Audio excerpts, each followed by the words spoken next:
The following program is meant for adult audiences only.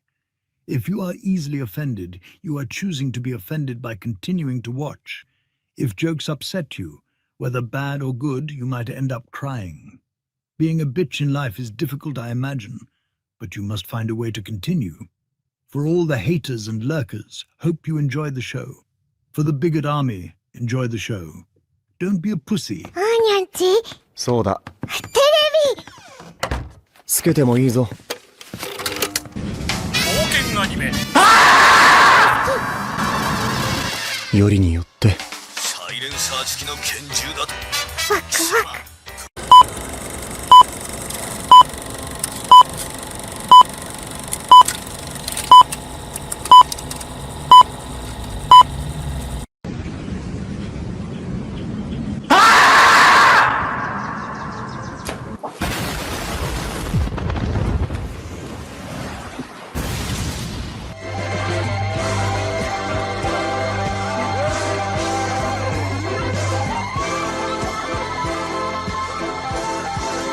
Here we go! Mucha lucha, mucha lucha. It's the way of life.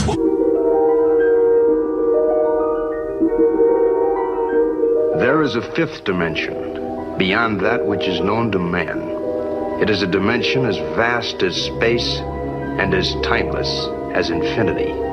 It is the middle ground between light and shadow, between science and superstition, and it lies between the pit of man's fears and the summit of his knowledge.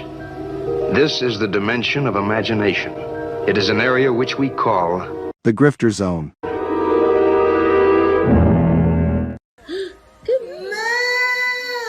Oh, you found your moo. My crew is big and it keeps getting bigger. That's 'cause Jesus Christ is.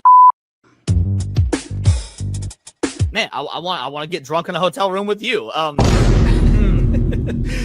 That might be taken out of context. Gay, gay, gay. Oh.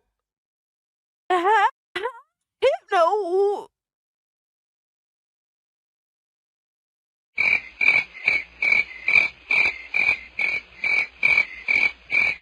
How is it my fault? What? The bragging gifted this and I'm immediately called an anti-Semite? Come on, dog. Bruh. What are these characters? Nazi furry? Hypno, why would you do this to me? Said, welcome to Goonergate. Protect your booty hole.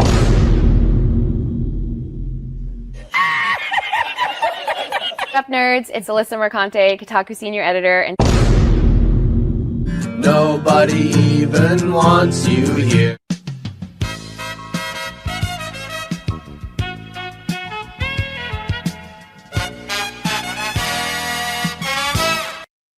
And I would take her to Chili's, maybe. You know, like, genuinely, I just want the best for her. Genuinely. Listen, if it was consensual and you didn't hate the Jews, I'd fuck the shit out of you. I would. What did he say? People are gonna clip that. You know that I don't. Clip it. I know you don't. Come on. But that's the thing. Why can't we have fun? Bruh. That's an interesting way of putting. That makes sense. He's jealous. Fuck yeah. Been knew I was that bitch. I didn't need a man to tell him to fuck. And Hypnotic again, member for 1 month. Thank you. Enjoy First Berserker. What's that black stuff between an elephant's toes? Slow natives. Wait. Wild. Yeah. On the other end of the spectrum, yes. Okay. I'd say that goes out of dad into dark, but sure, yeah. Definitely dark.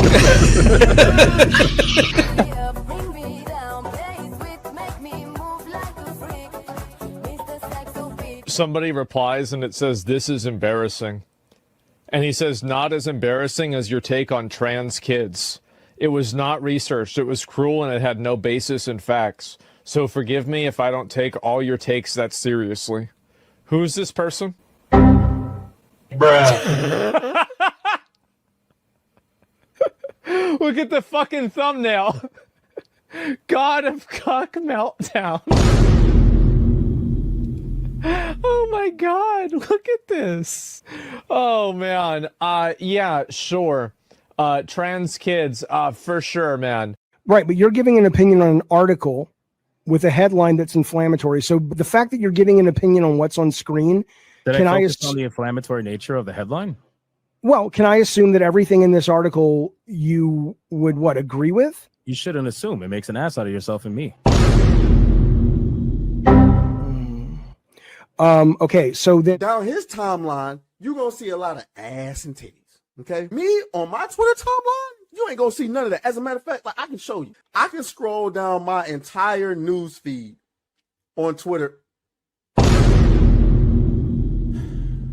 Why would you ruin my point? I'm trying. God damn. Why would you ruin it?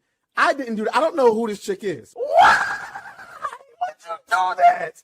I can't even edit it out. Ladies and gentlemen, we got him. Someone you love been canceled? Have you been the target of online harassment because of something you said or refused to be compelled to say by the mob? Did you mistakenly think you could be an individual, form your own opinions, and keep all of your friends? Titty Did your social sprinkles. credit score tanked because you had a conversation with, subscribe to, or follow someone who suffers from wrongthink? Have you been called a literal Nazi because you think taking care of one's physical health is important? Have you tried apologizing for your transgressions only to find out you actually poured gasoline on the they-them flames?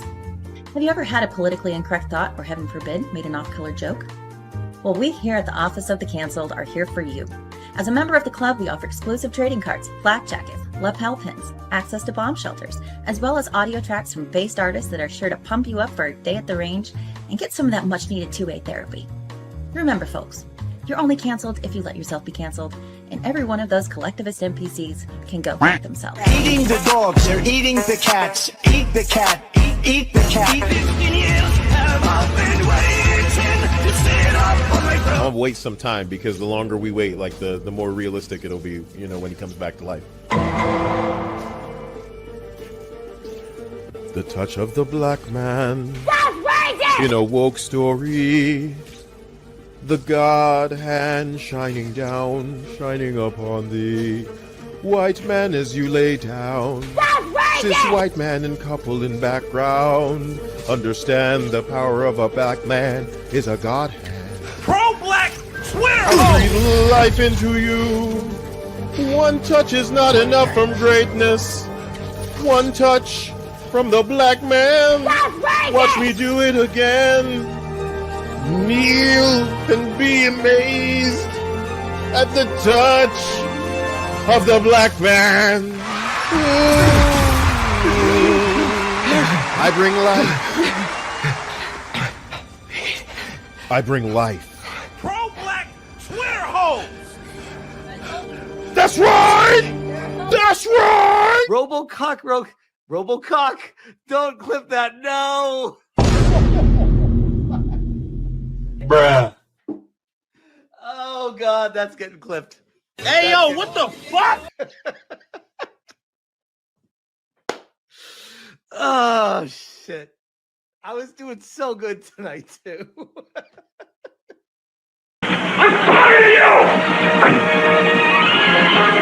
Drop it, retard.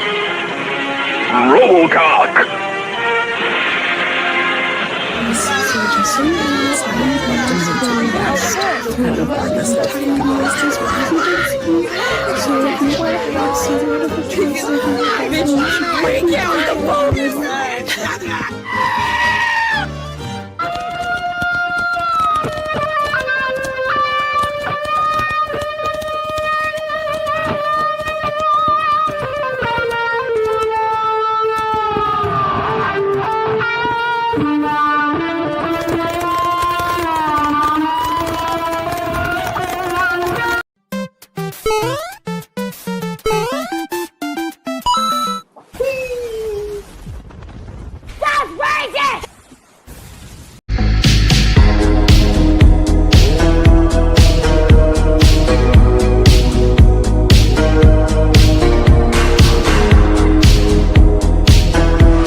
That's right.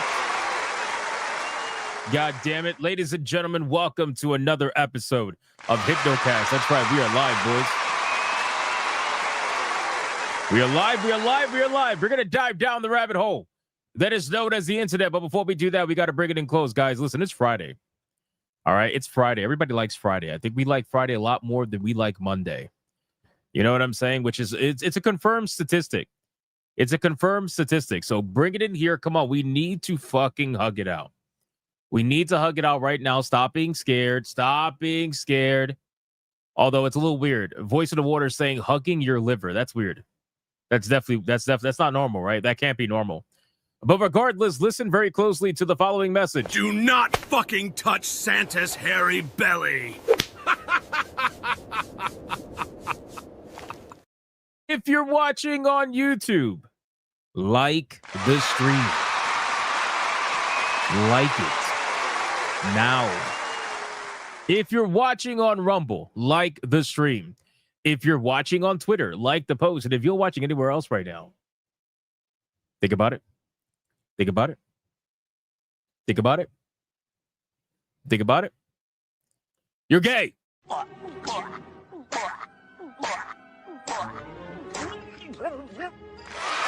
like the stream. Don't let that happen to you. Can I get a mic check, please? Mic check, titty check. What are we checking, man? Come on, man. What are we checking? Listen, it's Friday. It's Friday. We got a lot we got to talk about today. Okay. Clearly, we have multiple days of content to catch up on. And guess what? We're not going to be able to catch up on most of it because that's just kind of how it goes. But we are going to catch up on some things. What else are we checking, man? Hairy stomach check. That is, again, you're not supposed to be touching the hairy belly, but, you know, people just don't listen. WB is cooked. It sure is. We're going to talk about it. Hypno's too close check. No such thing. Absolutely no such thing.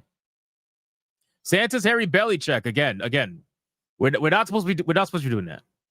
Kata's still grunting check. Expected. Ball X pit check. Very good game, by the way. Very good game. Pirate checks for the water spouts. Okay, interesting. Santa is dead check? What? Since when? I'm tired as fuck, but I'm here check, says Sonia. Nice. There you go. Hypno dozing off check. Pretty much. All the time, almost. Hypnotic is back check. Thank you, Darth Dimos. I appreciate that. Just brought tamales check. Very nice. Grilled chicken sandwich with waffle fries check. Very nice. Very nice. Very nice. What? Muad'Dib? Muad'Dib? What the fuck is a Muad'Dib? Muad'Dib returns check? What is that? Don't touch the fruitcake check? My belly is hairier check?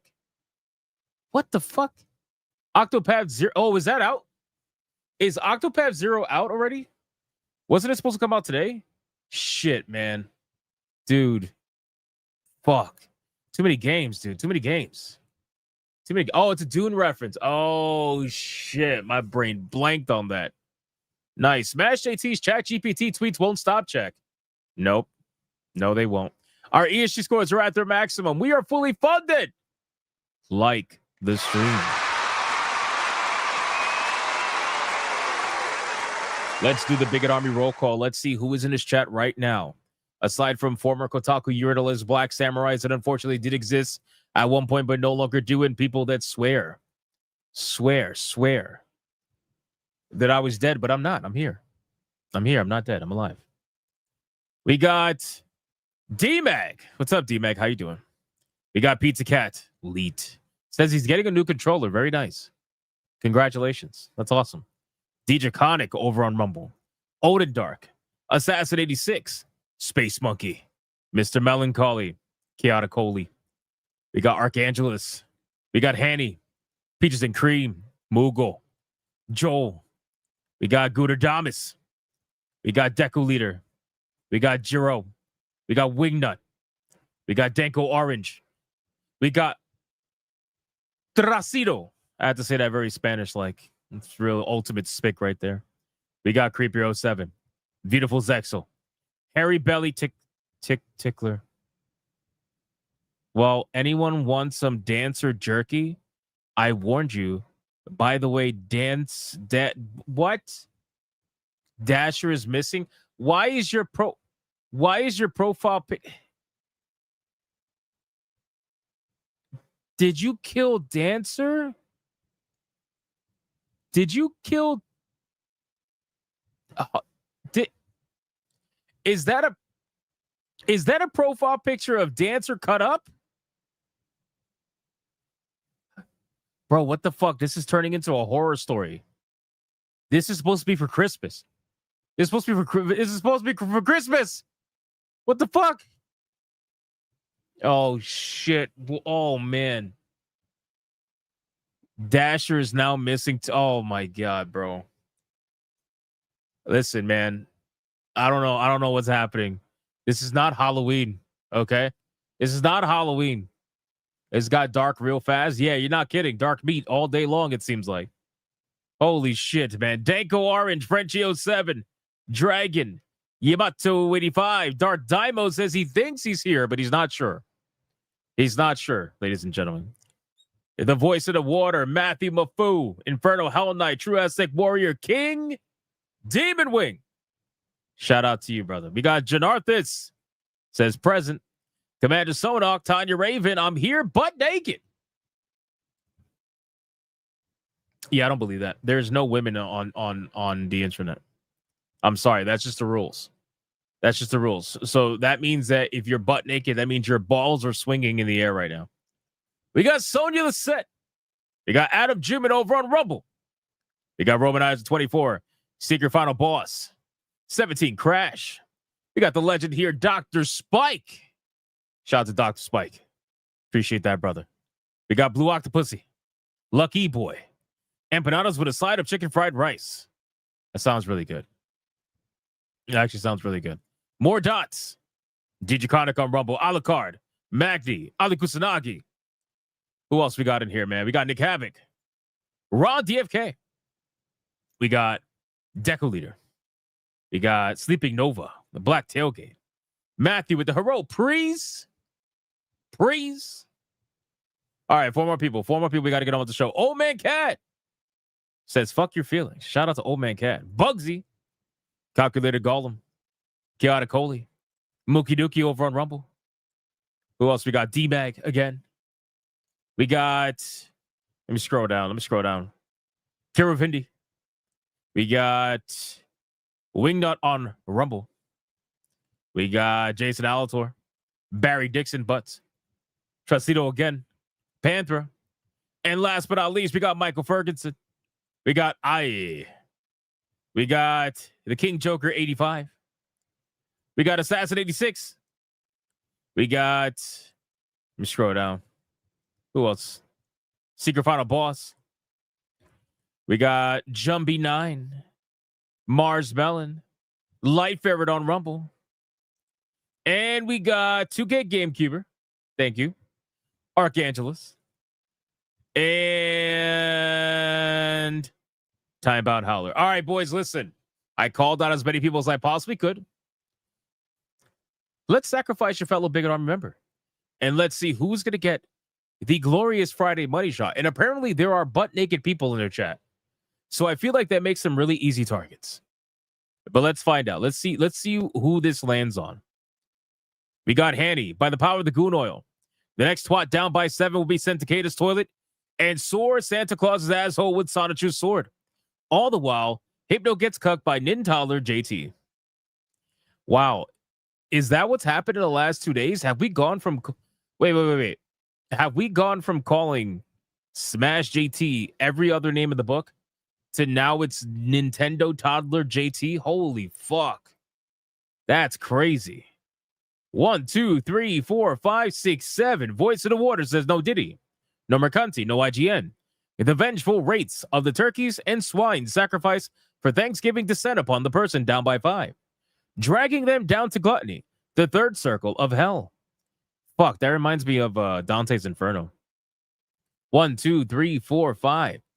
Ali Kusanagi, booty hole protected by emojis, to go down by 4. 1, 2, 3, 4. Hanny again by 7. 1, 2, 3, 4, 5, 6, 7. No, he hit himself. That means he's got 2 more tries. 1, 2, 3, 4, 5, 6, 7. Voice of the Water down by 5 again. 1, 2, 3, 4, 5. Holy shit.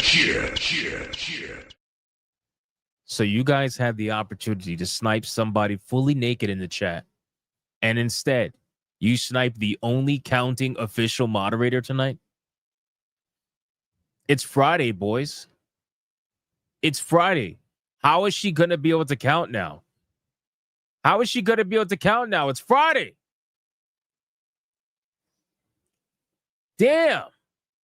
This friendly fire is insane. It's friendly fire. Congratulations, ladies and gentlemen. For Sonia Lisette, you are the recipient of the money shot today.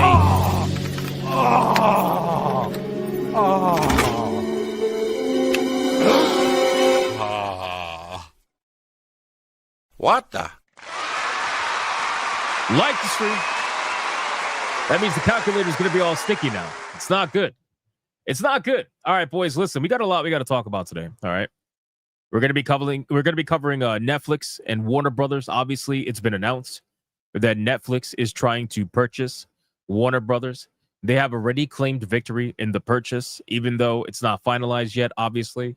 And apparently Paramount is now offering to beat that bid. Mind you, we're talking about 80 plus billion fucking dollars, okay? It seems like every time a new mega corporation deal happens, it's always some astronomical fucking number.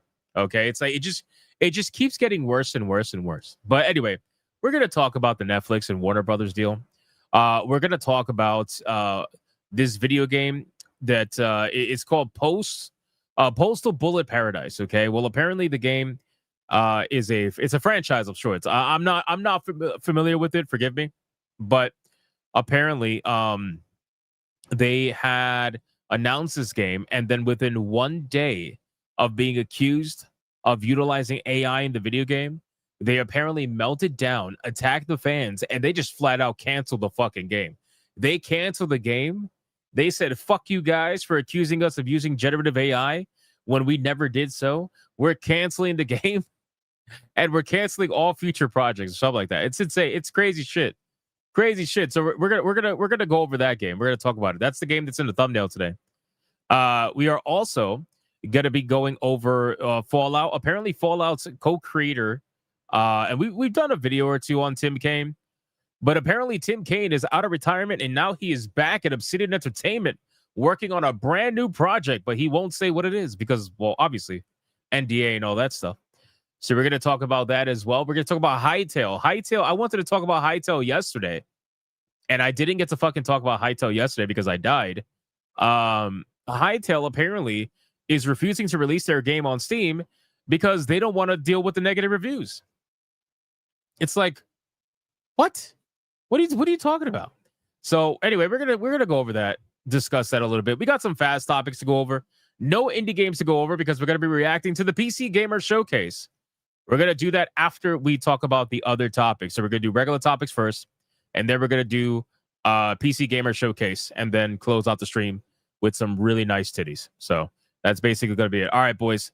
With all that being said, no retards of the day. I don't want to waste time on them. We need all the time we can get. So let's get into the number one segment on YouTube, number one segment on Rumble, number one segment all around the galaxy. This segment is none other than the pre-stream legend. Money, print money, cash, money, well, capitalism, raise a bunch of money, more money, heaps and heaps of money, print money, cash, money, well, capitalism, raise a bunch of money, super chat money. As salty as the sea, calling us no-code names. SJW screaming, but it's money they blame. Burning with envy, they're falling flat. They can't handle the sound of a super chat. That's right. We got ourselves the pre-stream legends, ladies and gentlemen. The unofficial moderators are 100% here, making sure to count every single dollar that comes into the stream for whatever fucking reason that may be. He got another donation. Add it to the total.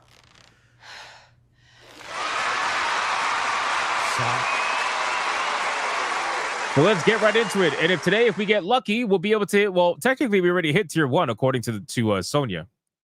We hit tier 1 already. We are at 511 tier 1s in a row. And if we get lucky, we will officially hit today 200 tier 2s in a row. You said his channel was dying and he wouldn't get any more donations, so why aren't we getting fucking donations? Let's get into it, boys. Starting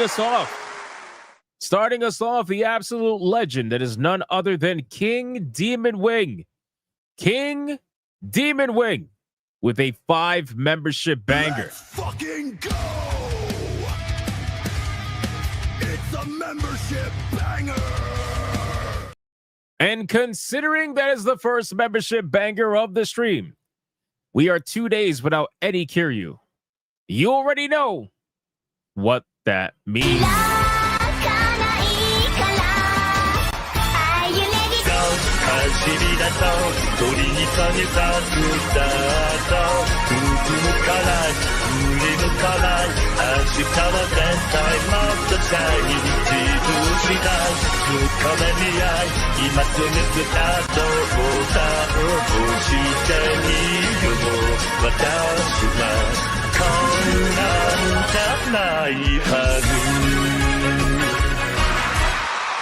Shout out to King Demon Wing. Always throwing in the bangers. I appreciate that, my man. We got Nick Havoc with a 5. I have a statue of an Old West sheriff. Occasionally, for no reason, he belches loudly. There is no logical reason. I just don't know why it burps.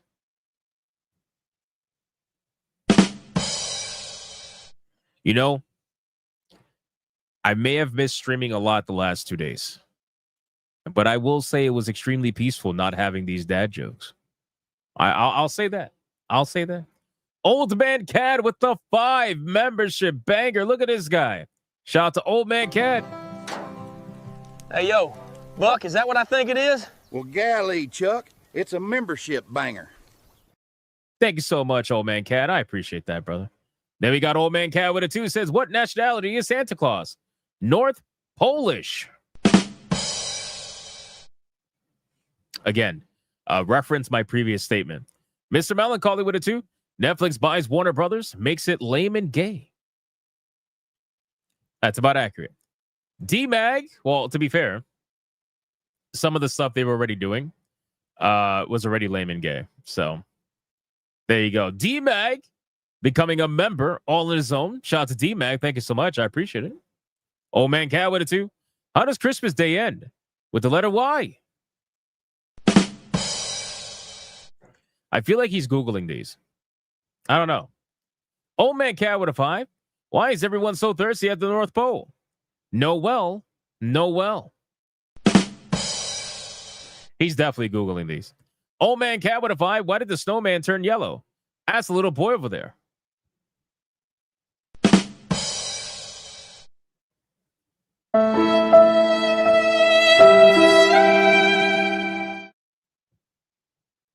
It's unbelievable.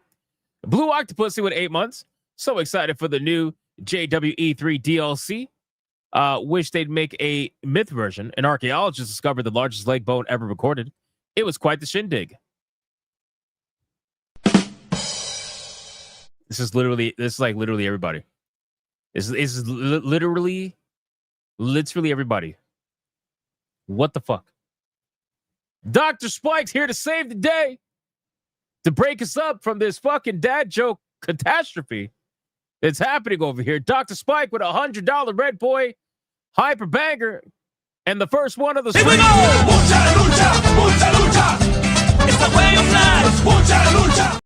He says on the road to the 200th tier 2 goal. Let's fucking go. Play Hypnotica and her sister Hypnet with all their lady friends, or your choice if that one is not available yet. I'm gonna say it's not available for sure. Number 1, and number 2, we all need to wake up, and there's only one way that's gonna happen. All right, boys, we have another Red Boy hyper banger. Let's bring the ladies in. Holy shit.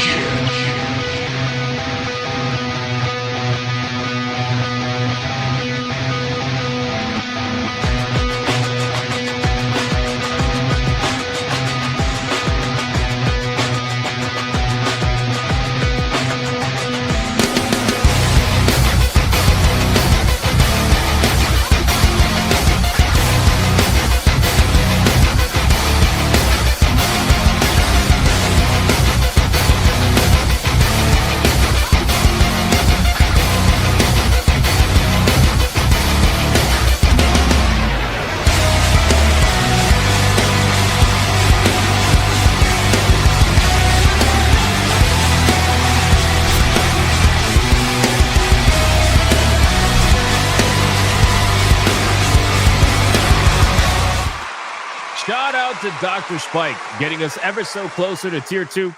My man, thank you so much, man. Fucking legendary. First Red Boy of the evening. I appreciate that. And then we got Dark Today becoming a member all on his own. Shout out to Dark Today. Thank you so much for that. I appreciate it. This guy looks like he's at a tropical paradise in his profile picture. Look at that. Little Hypnotic, using my own credit card. Why am I not surprised? Little Hypnotic dropping a 5 membership bang. Fucking go! It's a membership banger! I suppose it still counts. I suppose. Thank you, Little Hypnotic. I appreciate the 5 membership banger. Odin Dark for 1 month. Hypnotic has returned. Never take days off touching a turkey again. It was 2 days. It was the amount of people that were freaking out. It was 2 days. But I appreciate it. Ali Kusanagi with a membership. Shout out to Ali Kusanagi. Thank you so much, man. Panthro with the 5 members. We got a membership train, boys. Let's fucking go! It's a membership banger! Shout out to Panthro with the 5 membership banger. Thank you so much. I appreciate that. Little Hypnotic with a 5. Hi, Dad. Congrats on hitting 17,000 on your manga channel. Are you going to leave them to me if something happens to you? Shout out to Miss Sonia. Sure. Why not, Little Hypnotic? Why not? And thank you so much. I appreciate that. Old Man Cat bumping it up on the membership train with a 10 membership mega banger. Let's get some fucking subs, bitches!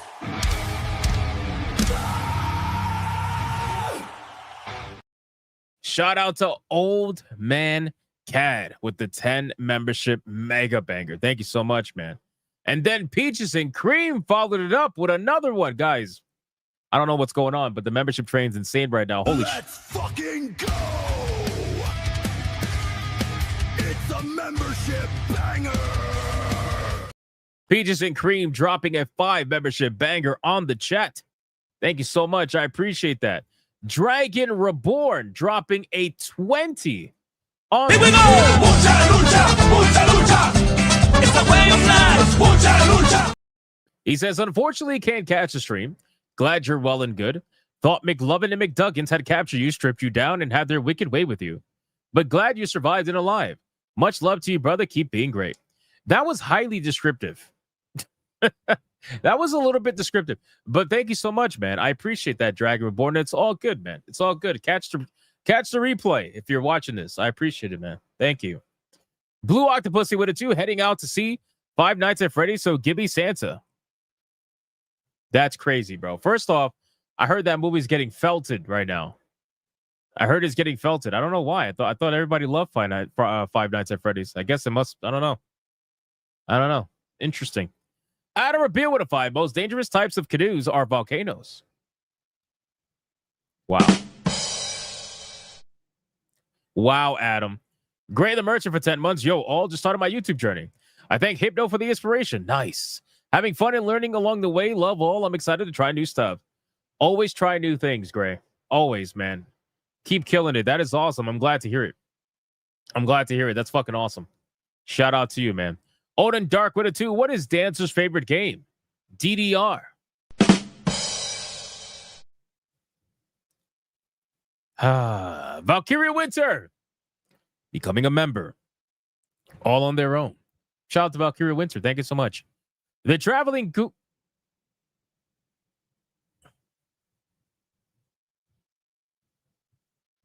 What? What?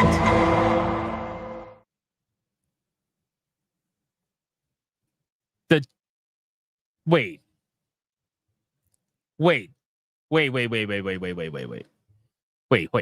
Hold on.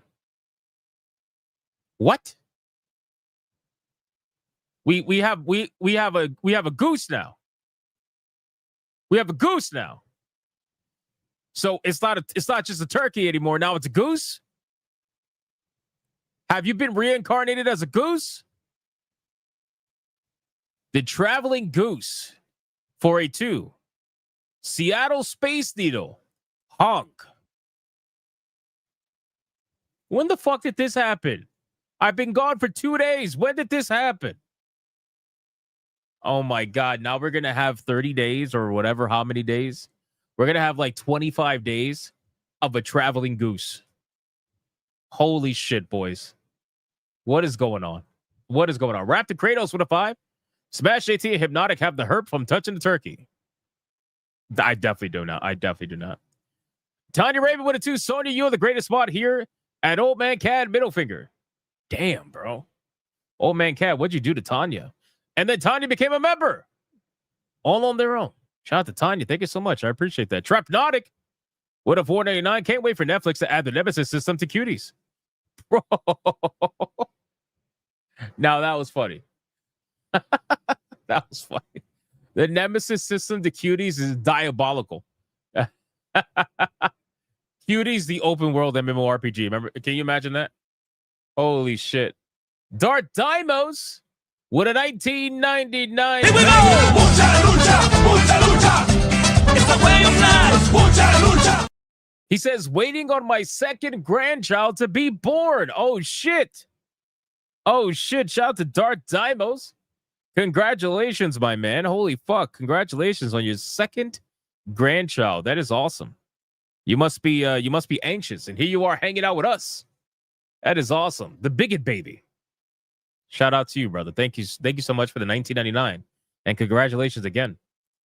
Archangelus for 9 months. Missed you for the last 2 days. Thank you for always entertaining us, Hypnotic. Thanks to the mods as well. Looking forward to the stream tonight. Hey, shout out to Archangelus, man. Thank you so much. I appreciate that.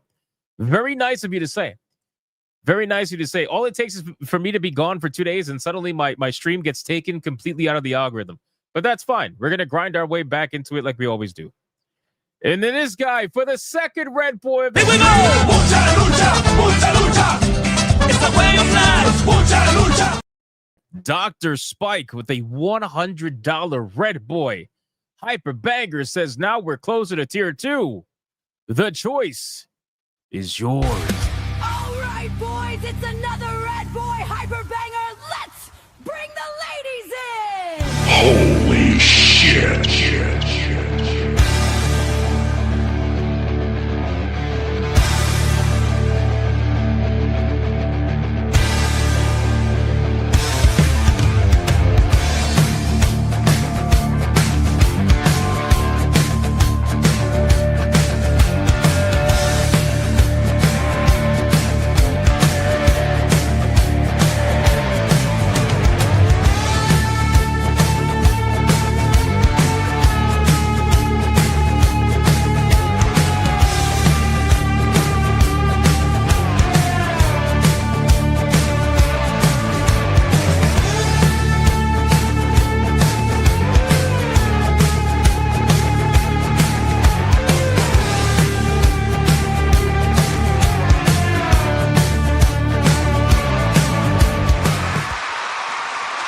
To Dr. Spike. Thank you so much, my man. I appreciate that. Getting us closer and closer to tier 2 on this amazing evening. I appreciate that, man. Sincerely. Miss you guys. You guys have been crazy, man. In all the best ways. Adair Soto for 18 months in 2 days in Hypnotic's world, but in our world is 2 years. Okay, stop it. No, it's not. No, it's not. No, it's not. I'm not that special or important. There was a lot of streamers that were live that I saw you guys hanging out in their chats. You were fine. Stop. It was only 2 days. Shout out to Adair Soto. Thank you so much, man. And then we got Anubis Hentai Hades dropping a 20 membership hyper bang. Let's fucking go! It's a membership banger! Let's get some fucking subs, bitches!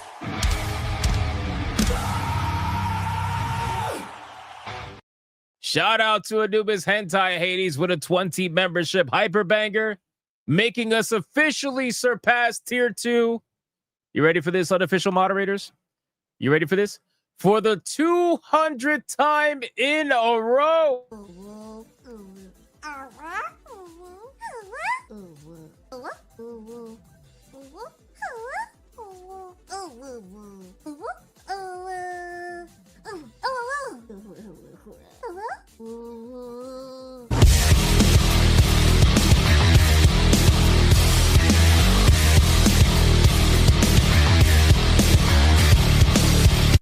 shout out to Anubis Hentai Hades and the entire chat for helping us hit 200 tier 2s in a row. We are 2/3 of the way through almost a year of tier 2s in a row. Shout out to all of you, but especially Anubis Hentai Hades for the 20 membership hyperbanger, closing out the insane membership train we've gotten today. I mean, holy fuck, there's a lot of members. Thank you so much, man. I appreciate that. Tiger King with a $4.99. Welcome back. I had to watch Smash while you were dead. Why do you make that sound like it's a bad thing? Stop it. Stop it. Shout out to Tiger King, man. I appreciate you. Ron, DFK with a 5. Soon they'll be sharing jokes about books. They are long overdue. Why can't comic books stand on a bookshelf? They have no spines. He snuck 2 of them in there. 2 of them. Shout out to Ron. And then last but not least on YouTube, we got Debo with a 2. Good news. You're now #1 most watched on my list. Let's fucking go, bro. Holy shit. Let's go. Shout out to Debo. We made it. We officially made it. If we're #1 on Debo's list, that's awesome. Shout out to you, my man. All right, on Rumble, we got Crash Collins with a 5. Here's a $5 to go buy yourself some reindeer jerky.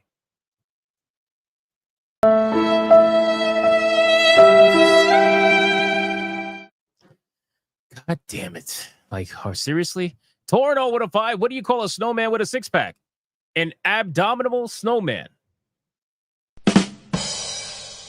I've heard that one before. I've heard that one. DJ Conic with $1. Welcome back, Hypno. Congrats on 17K on your manga channel. Thank you. I appreciate that, man. I appreciate that. DJ Conic gifting a membership on Rumble as well. Thank you, my man. Deadeye's Lock with $1. Netflix buying Warner Brokers. Yeah, Netflix. There we go. Netflix buying Warner Brokers. Having a backboard blown out that Atreus' hot sauce addiction. Holy fuck. Talk about catching strays. Crash Collins with a $2 for 200. Let's fucking go. Thank you, Crash Collins. I appreciate that, man. What the fuck? Yamato with a 2. Don't leave us for Vara again. Sonya couldn't take it. Bro. Oh my God. The lore is crazy. Thank you, Yamato. 16-bit dude, the 3rd red boy of the Here we go! Mucha lucha! Mucha lucha! It's the way of life! Mucha lucha! Holy shit, man. 16-bit dude out of nowhere. $100 red boy hyperbanger. Says, I see you took time off to recover from all the Latinas. Speaking of, give them the Latinas. I like that segue. That was a really nice segue. That was a really nice segue. Nicely done. Nicely done. Okay, everyone, we got another red boy hyperbanger. Let's bring the ladies in.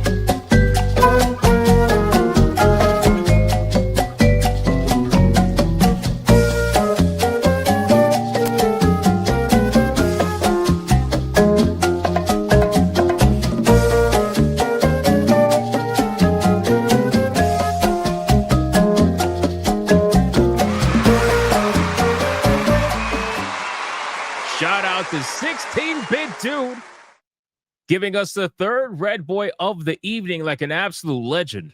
Thank you so much, my man. I appreciate you, 16-bit dude. Crazy, man. Secret Final Boss with a 5. You won the 100,000 pyramid tonight. $500 times 200. Yeah, right. Oh, yeah. YouTube showed that you're my #1 channel. Thank you, man. Holy shit. That's awesome. That's awesome. I appreciate that, man. The $100,000 pyramid today. Yeah, that's insane. Lake Monster with a 20. Here we go! Mucha lucha, mucha lucha. It's the way of life. Mucha lucha. He said, Hypno, You saying, oh, there's other streamers for you to watch is like when the server says, is Pepsi okay? Damn, bro. Did he just felt Pepsi? Did he just felt Pepsi? Shout out to Lake Monster. Thank you so much. I appreciate that, brother. Anubis with a 5. What did Mrs. Claus say to Santa Christmas morning? Show me your candy cane. By the way, I thought you was dead. No Hypnocast last 2 nights. Not dead. Not dead. Not yet. Not yet. One day. Duck Fizdie with a 189. Cancel Disney Plus. Quack. Oh, what is it? Okay. Okay, what is this profile picture? What the fuck? What the fuck? What is this profile picture? What are we doing? Oh my God, bro. This is crazy. Dare Soto with a 5. Netflix eating Warner Brother was not on my bingo card. Another monopoly. Everyone in front of our eyes. The world is on fire. Yep, it's crazy. We're going to talk about it. Beautiful Zexa with a 5. Something horrible today. Someone broke into my car and instead of stealing anything inside, they just left me a copy of Ghost of Yote. Nice. Very nice. Shout out to Beautiful Zexel. Old Man Cad with the 4th red. What is happening? Here we go! Mucha lucha! Mucha lucha! It's the way of life! Mucha lucha! Old Man Cad with a $100 Red Boy Hyper Banger says, congrats on being my #1 most viewed. You know what I want to see. Consider it done. Oh my God, it's a Red Boy Hyper Banger. Holy shit.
To Old Man Cad for the 4th Red Boy of the stream. Absolutely legendary, my man. Thank you so much for that. I appreciate it. You guys are going crazy. I guess being away for 2 days. I don't know. GDR with a 5. Now that Netflix bought Warner Brothers, we won't be getting another Hogwarts game. And if we do, it'll be super woke. Well, I mean, I got news for you. It was a little woke, the first one. But it was countered by really good non-woke shit. See, that's the beauty about video games, right? If you give people what they want and you don't virtue signal about it and you don't throw it in people's faces and make it all about the fucking story, then people will buy it if it's a good game, regardless. You know, but unfortunately, that just doesn't happen very often. Ali Kusanagi with a 5. Your main channel's #1. Your gaming channel's #2 on my most watch list based. Thank you so much, Ali Kusanagi. And then we got a Dare Soto. For a 10 says Hypnotic as punishment for leaving for 2 days. We're going to continue that jokes, duck jokes, and cozy jokes under the sun just for you. It just proves that how much we care for you, the bigot army. Why am I being punished? Why am I being punished? Shout out to Adair Soto. Thank you, man. I appreciate it. Bro, what the fuck, man? Are you serious? Trapnotic? Come on, man. Trapnotic with a 99.9. Here we go! Mucha lucha! Mucha lucha! It's the way of life! Mucha lucha! Says, guys, Hypno's back. He's back with the milk. It's the holidays. I want to see some gingerbread titties. Why am I not surprised that Trapnotic wants to see the gingers? Anybody else surprised by it? I'm not. It's a Red Boy Hyper Banger, bitches! Let's bring the ladies in! Holy shit!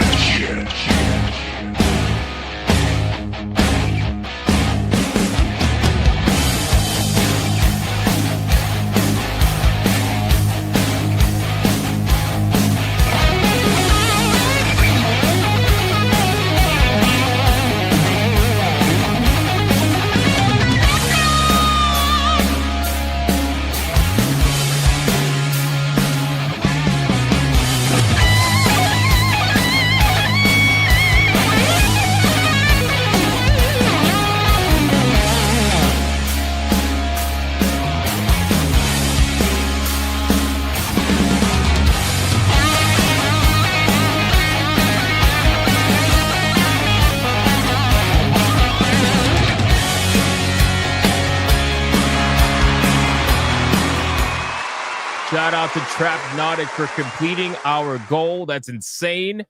Making us hit 5 out of 5 Red Boys for the evening. That is crazy, man. Shout out. Thank you so much. I sincerely appreciate it. That's fucking insane. And last but not least, we got GDR with a 5. I would rather see Saudi Potter than Barack Potter. No, so truth be told, with Netflix taking over, what's going to happen is they're going to expand on Serona's story. If you guys don't know who Serona is the trans bartender at Hogsmeade in Hogwarts Legacy. And she's gonna go from, she, whatever, is gonna go from a side character, a very small side character, to like something major. Watch, it's gonna be ridiculous. That's probably what's gonna happen, most likely. We'll see. We got, I think that's it. Nope. Wait, one more. Deadeye's Lock with $1. Trap, you got hooked with a Red Boy. If only Craft On didn't trap themselves in a legal corner. How are they doing, by the way? I haven't heard any updates. I gotta look. Look at this guy, man. Speedy Cake with a 20. Here we go! Mucha lucha, mucha lucha. It's the way of life. Mucha lucha. Says, morning, Hypno, I declared the double 8 in gay. You can't declare that. It's not true. Thank you, Speedy Cake. I appreciate the 20 banger, man. What's going on? Hope you're doing good. Hope you're doing good all the way on the other side of the world. All right, boys, we are finally all caught up on this legendary Friday. Legendary Friday. Let's get into the content, boys. Let's get right into the content. Hold on, wait. Sleeping Nova, 27 months. It's nice to see you back, boss. You're number 1 on my YouTube wrap-up. I can't even find my YouTube wrap-up. I've been trying to find it. I can't find it. I followed the instructions to find it, and I can't see it. But I'm happy that I'm on so many people's number 1. That's awesome. That makes me happy. Thank you, dude. I appreciate it. All right. Let's get into the content, boys. Like I said, we're skipping the indie showcase today because we are what do you call it? We're going to do the PC Gamer reaction, the showcase. So let's start off with the fast topics, okay? Now, fast topic number 1. So I saw this post that I wanted to share with you guys because it's honestly pretty damn hilarious.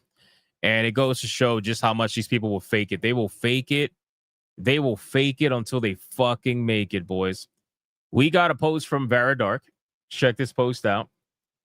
So if you guys are not aware, I didn't have this planned as like a topic for today, but I'm sure I could talk about it tomorrow or whatever. I just thought it was so stupid. Anyway, so Veridark made this post and she said, oh yeah, guys, the gamer is right. The Marvel Rivals fan base is really, really upset about no queer representation in the game. It's leading to massive backlash. So what is she talking about? Well, the gamer, all right, the website that just basically got destroyed with layoffs. The gamer wrote an article saying that Marvel Rivals players are calling out the lack of queer couples in a season centered around love. So this is a prime example of when the gaming journalists believe in their own minds that they truly have control over the narrative in the mainstream like they used to many, many, many years ago. They're literally trying to they're trying to make something exist by writing about it and pretending like it exists when it doesn't exist, right? There is almost nobody that is upset over the lack of queer representations that actually plays Marvel Rivals. Nobody. Because there are so many people out there that are woke as fuck that are playing Marvel Rivals like crazy. I know for a fact because I've seen them play the fucking game. Okay, so nobody's actually complaining about this. Nobody actually sees that's a problem. Nobody's saying, oh my God, why is there no gay fucking in this game? Nobody cares, okay? But the gamer decided to write this article talking about this, pretending as if people actually care. Now, the funny thing about this is if you look at Veridark's post, she highlights... And this is insane. I want you guys to look at the difference here. Look at the difference here, okay? She highlights the fact that this post got 17 comments and 2 likes. Two likes, right? 2 likes on this.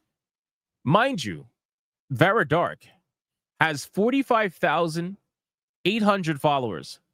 She managed to get 3,600 likes in this post, okay? The gamer, I had to go check. I had to verify this because I was like, there's no way. Maybe she screenshotted it early to make them look bad. I was, I'm like, maybe that's what it is. The gamer has double the amount of followers than Vera Dark. Double. Okay? Double. Their most recent post, not a single fucking like and 51 views. The next post, 2 likes at 128 views. The next post, no likes on 153 views. The next post, no likes at 212 views. Guys, you could literally, the 8 best Souls-like animes, no likes, 205 views. This is why when we talk about the mainstream gaming industry, I want you guys to understand, okay, that there is a massive level of just bullshit, right? It's all there is a reason why they can't stop talking about people like Veridark, people like myself, people like Smash. Like, they can't stop talking about people because, quite frankly, they are very, very, very envious of the amount of genuine interaction that we get from people, right? These are the people that want you to believe that they have almost 90,000 followers on X, and not a single person is liking the majority of their posts. They are averaging 100 to 200 views a post on a platform where, to be honest, it's very easy to get views. So let me ask you this question, ladies and gentlemen. If they're only getting 0 likes and 1 to 200 views on the majority of their X posts, what do you think their articles are getting? What do you think the gamers' articles are getting? And then sit back, think about whatever that number is, and realize that that is the reason why they just suffered massive layoffs. As much as they want to try to make it seem as if, it's big, evil, greedy corporations that are firing the gaming journalists that are so innocent, at the end of the day, these guys have 0 fucking traction whatsoever. Literally 0 traction whatsoever. And I know this shit pisses them off. I know it does. It's obvious in the way that they act. This is why the obsession is so real. This is why they constantly think about it. This is also why, by the way, they constantly bring up what do they constantly bring up? Aside from views, what do they constantly bring up? Money, print money, cash. All the time. Because look at these guys, bro. Who are they talking to? They're talking to themselves at this point. They're posting literally for themselves. The 10 best turn-based roguelikes. 0 likes. Even Kotaku gets more than this. And Kotaku's fake as fuck too. This is insane. I never go to their Twitter page, so I had no idea until Veridark posted about it. I'm like, there's no way, right? I'm trying to give them the benefit of the doubt. I was like, there's literally no way. Let me check. And then I went and I checked, and I'm like, okay, almost 90,000 followers. That's nice. No likes, bro. No views, no likes. Where are these followers? Where are these people? The truth is that it's a combination of 2 things, right? The first thing is botted followers, right? They want to make it seem as if they're more important than they actually are. Nobody's listening to them. Nobody's reading their articles. Nobody's listening to a single word they have to say.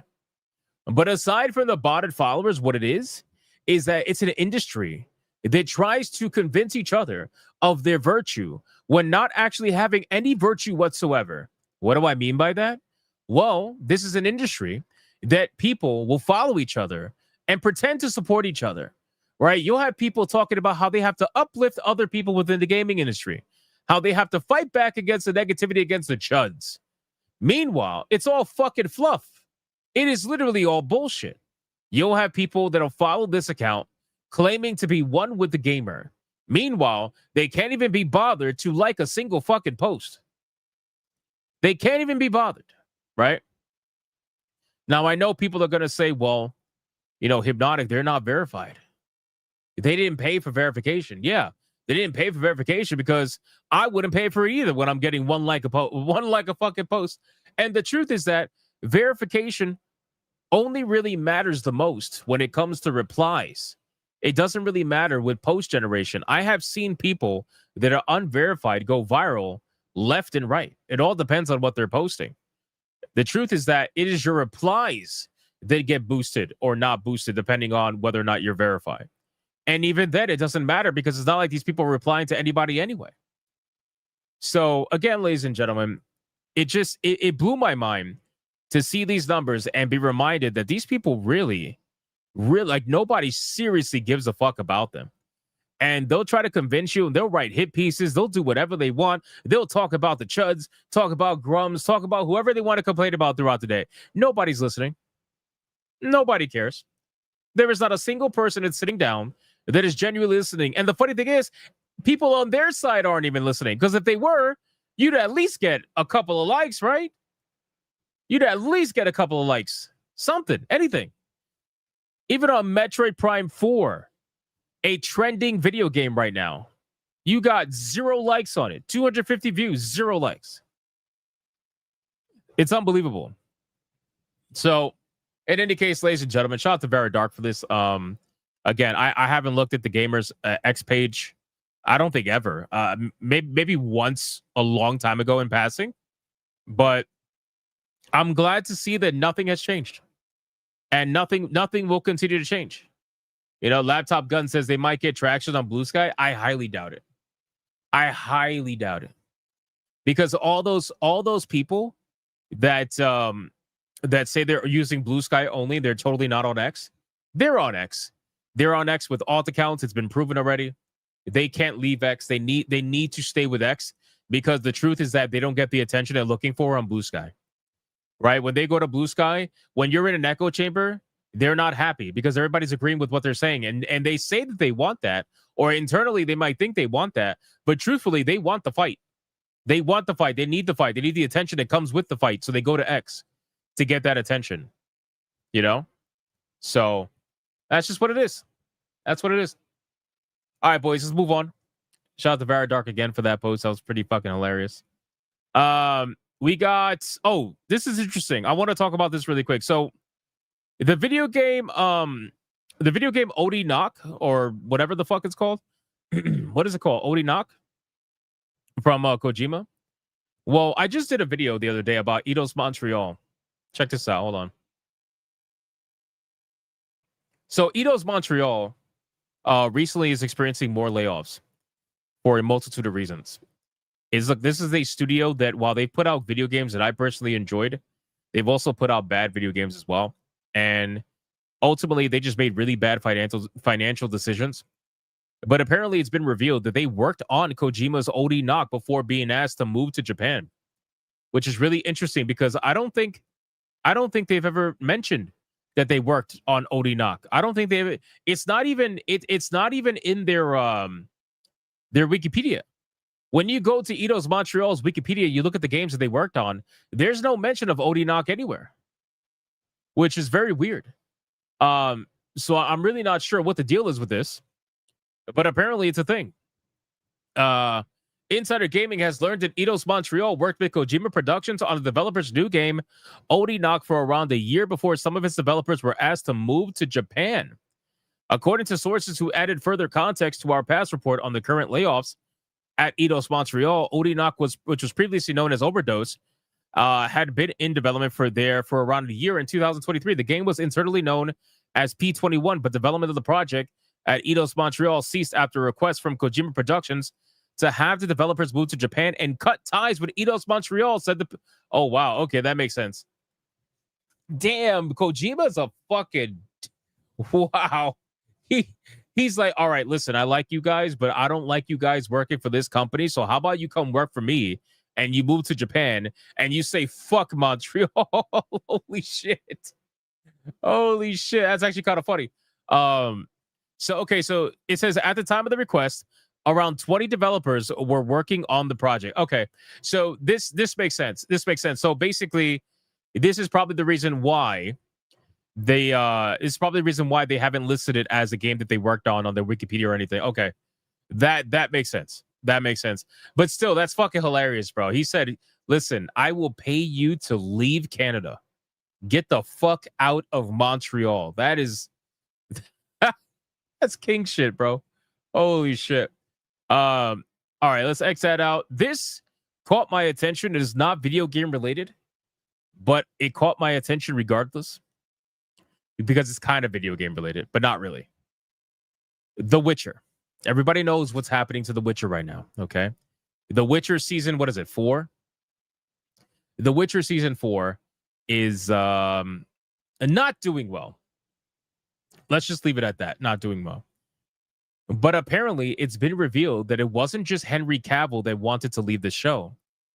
Apparently, the actress who was playing Ciri was also considering to leave this show. And this was kind of shocking to me. I'm not going to lie to you. This was kind of shocking to me. The Witcher Ciri actor stated that she spent some time considering whether is she non-binary, bro? Don't tell me this bitch is non-binary, bro. Look at what Insider Gaming is doing, using they, them pronouns. Oh, my God. Did she come out as non-binary? Somebody go find out. For those unaware, the Witcher series first had Henry Cavill playing Geralt of Rivia.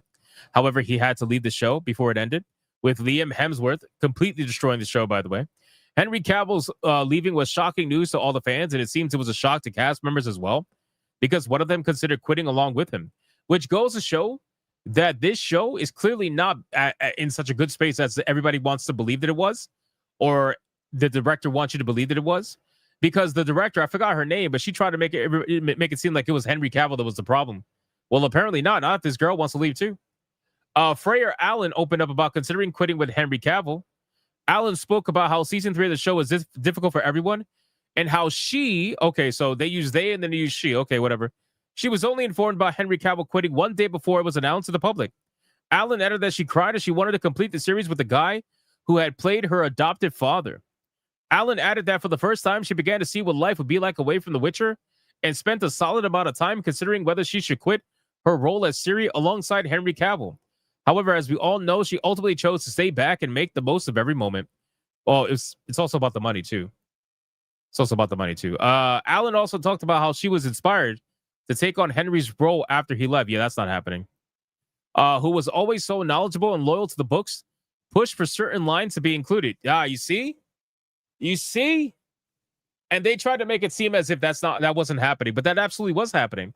Henry Cavill was the reason why that show was even remotely considered a Witcher show. Because if it wasn't for Henry Cavill, the fucking director and everybody behind that show, they would have released something so abysmal that I don't think it would have made it to season 3.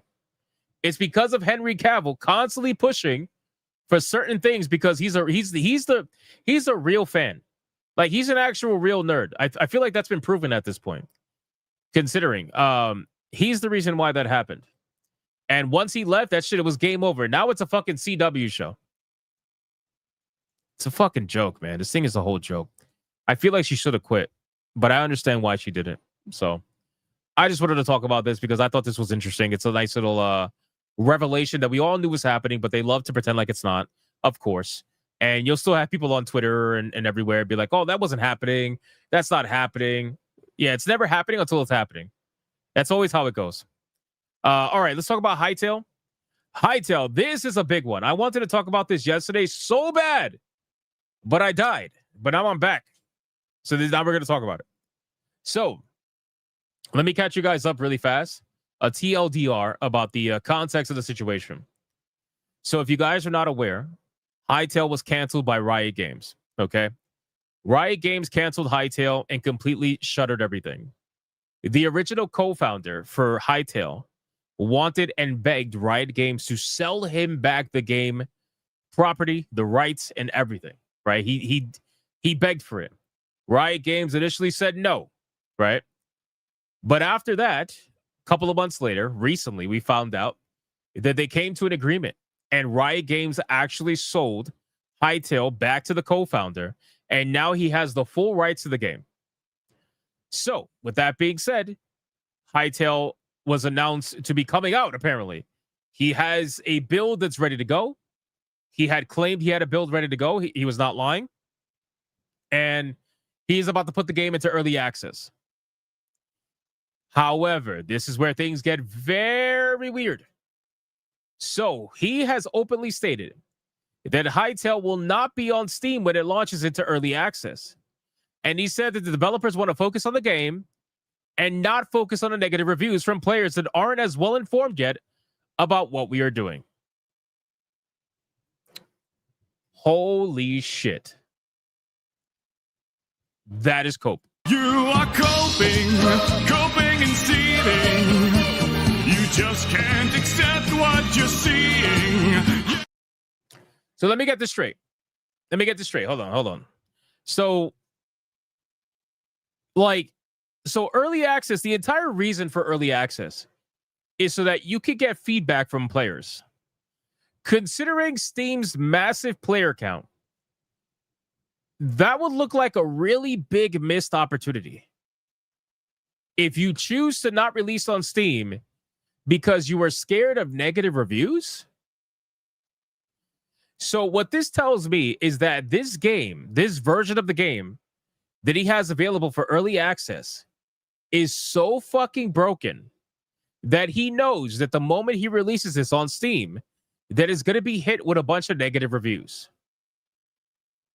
So why wouldn't you just take the time to do as much as you possibly can to make a good first impression, even if it's early access? I don't know. This is kind of weird.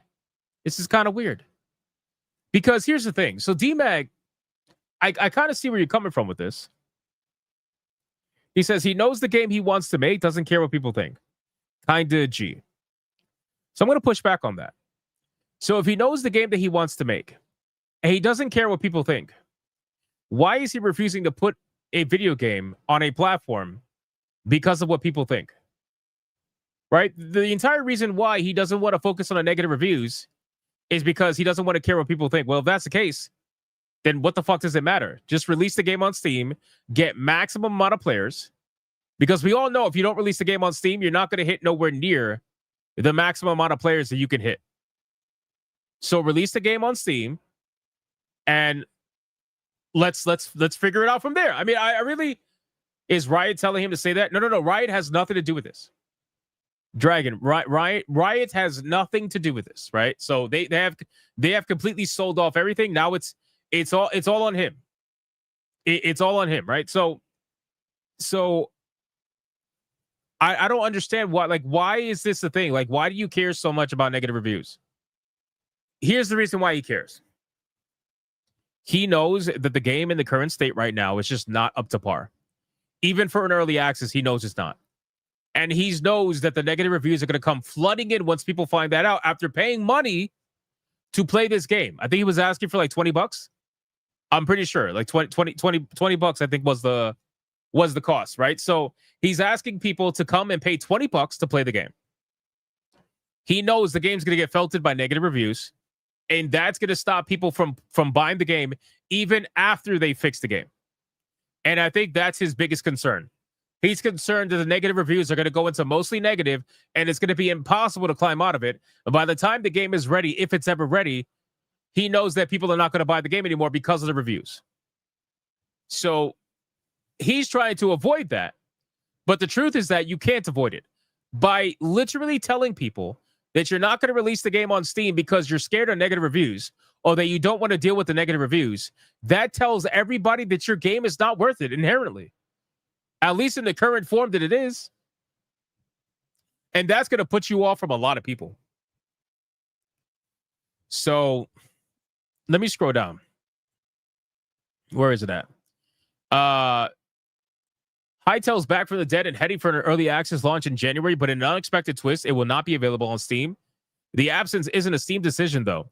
Developer Hypixel Studios says that it just doesn't want to be there at this early stage of the game. That's very counterintuitive. Steam is far and away the dominant PC storefront, and conventional wisdom states that if you're not there, you're missing out on a major chunk of potential revenue. Witness, for instance, the reaction to the recent ban of horses on Steam. Yeah, it was also dropped by Epic Games Store, and for a day, humble, but Steam is the one that really hurt, And developer Santa said losing it might force the studio to close. But Hypixel Studios has a very good reason for taking a pass on Steam. The Steam user reviews. That's not a good reason. That's not a good reason. Like there's a reason why reviews exist. It's to help people be informed in their decision so they can read a couple of reviews before they buy a game. So by you inherently trying to dodge that review system, you are basically writing your own review. You're telling people that this game sucks. Don't buy it right now. Don't buy it right now. It's a massive red flag. Don't buy it right now unless you are okay with losing your money. That's insane. I don't get it. We want to spend our time in early access working with the community and improving the game, rather than over-indexing on negative reviews from players that aren't well-informed yet about what we are doing. If they're not well-informed, then inform them. This is such a fucking... This is so weird, bro. Like, am I crazy for thinking this is weird? If you think... I don't... Bro, if you think that they're not well-informed, then make them well-informed. Tell people what your plans are. Have a roadmap. Put it out there. Make it visible on Steam. Have a discussion forum, which you obviously can. Make a whole bunch of pinned posts talking about your plans and what's going to be available at launch, whatever. Like, make them informed. You're choosing not to do that, for whatever the reason may be. He said that Steam is a great marketing tool, but one that we might never need. Oh. This doesn't mean we will never be on Steam, just that we don't see the necessity of it yet. Oh, you are really coping now. You are coping and seething.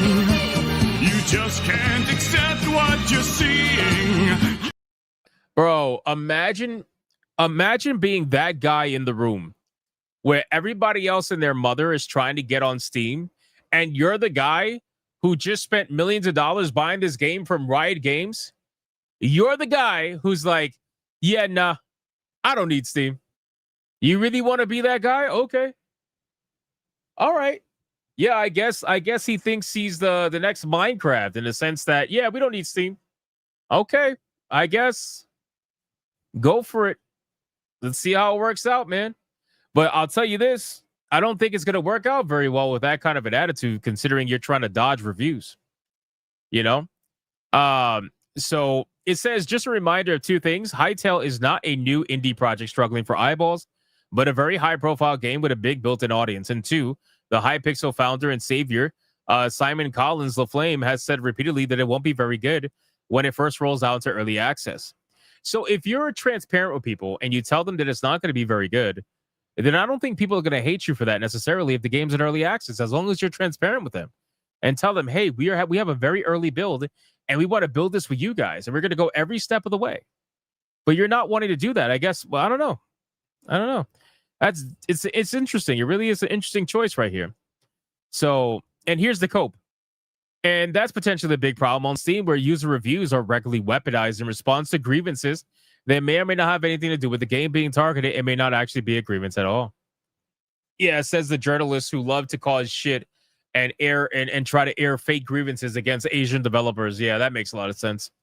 So I thought this was a very interesting story, and we'll follow it up. We'll see how this works for them. Maybe it'll work out.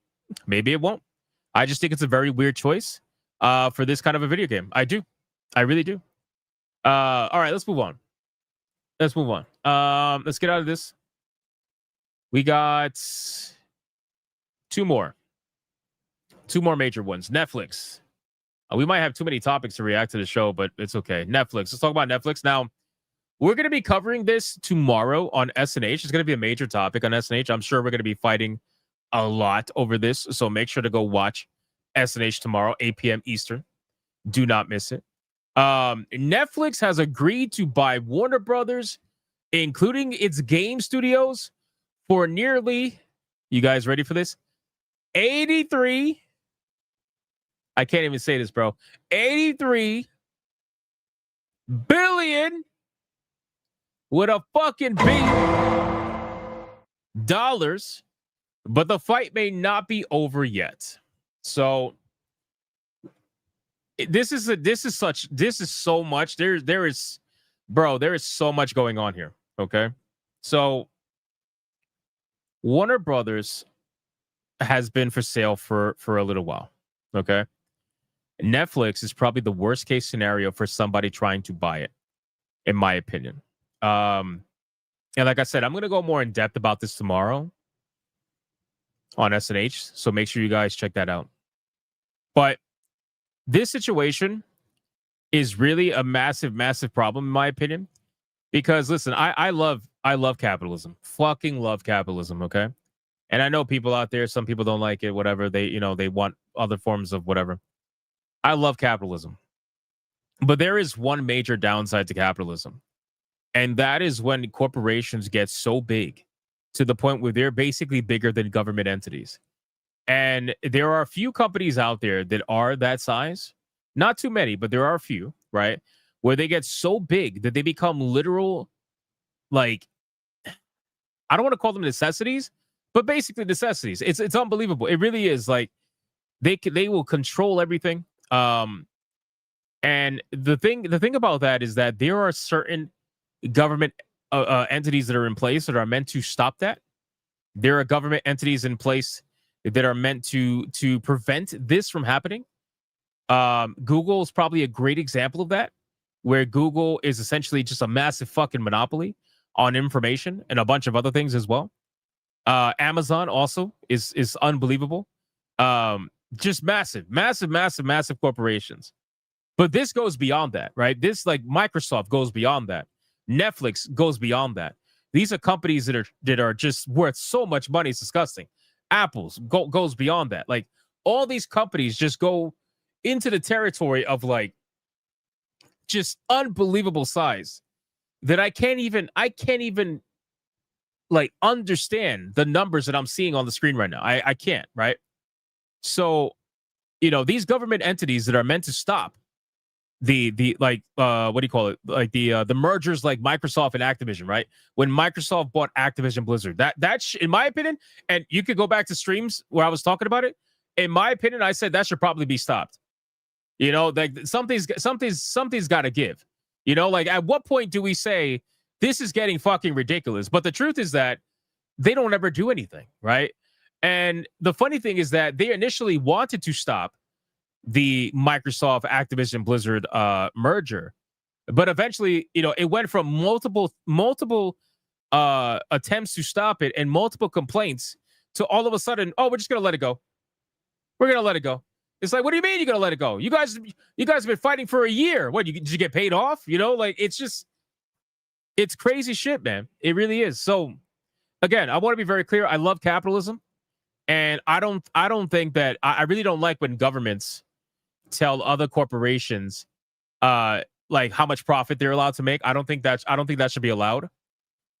But I do believe that there is a certain point where corporations do get too big, where they get so powerful that they're essentially more influential than government entities. And to be fair, they essentially control government entities, because a lot of these major corporations, guess who they donate to?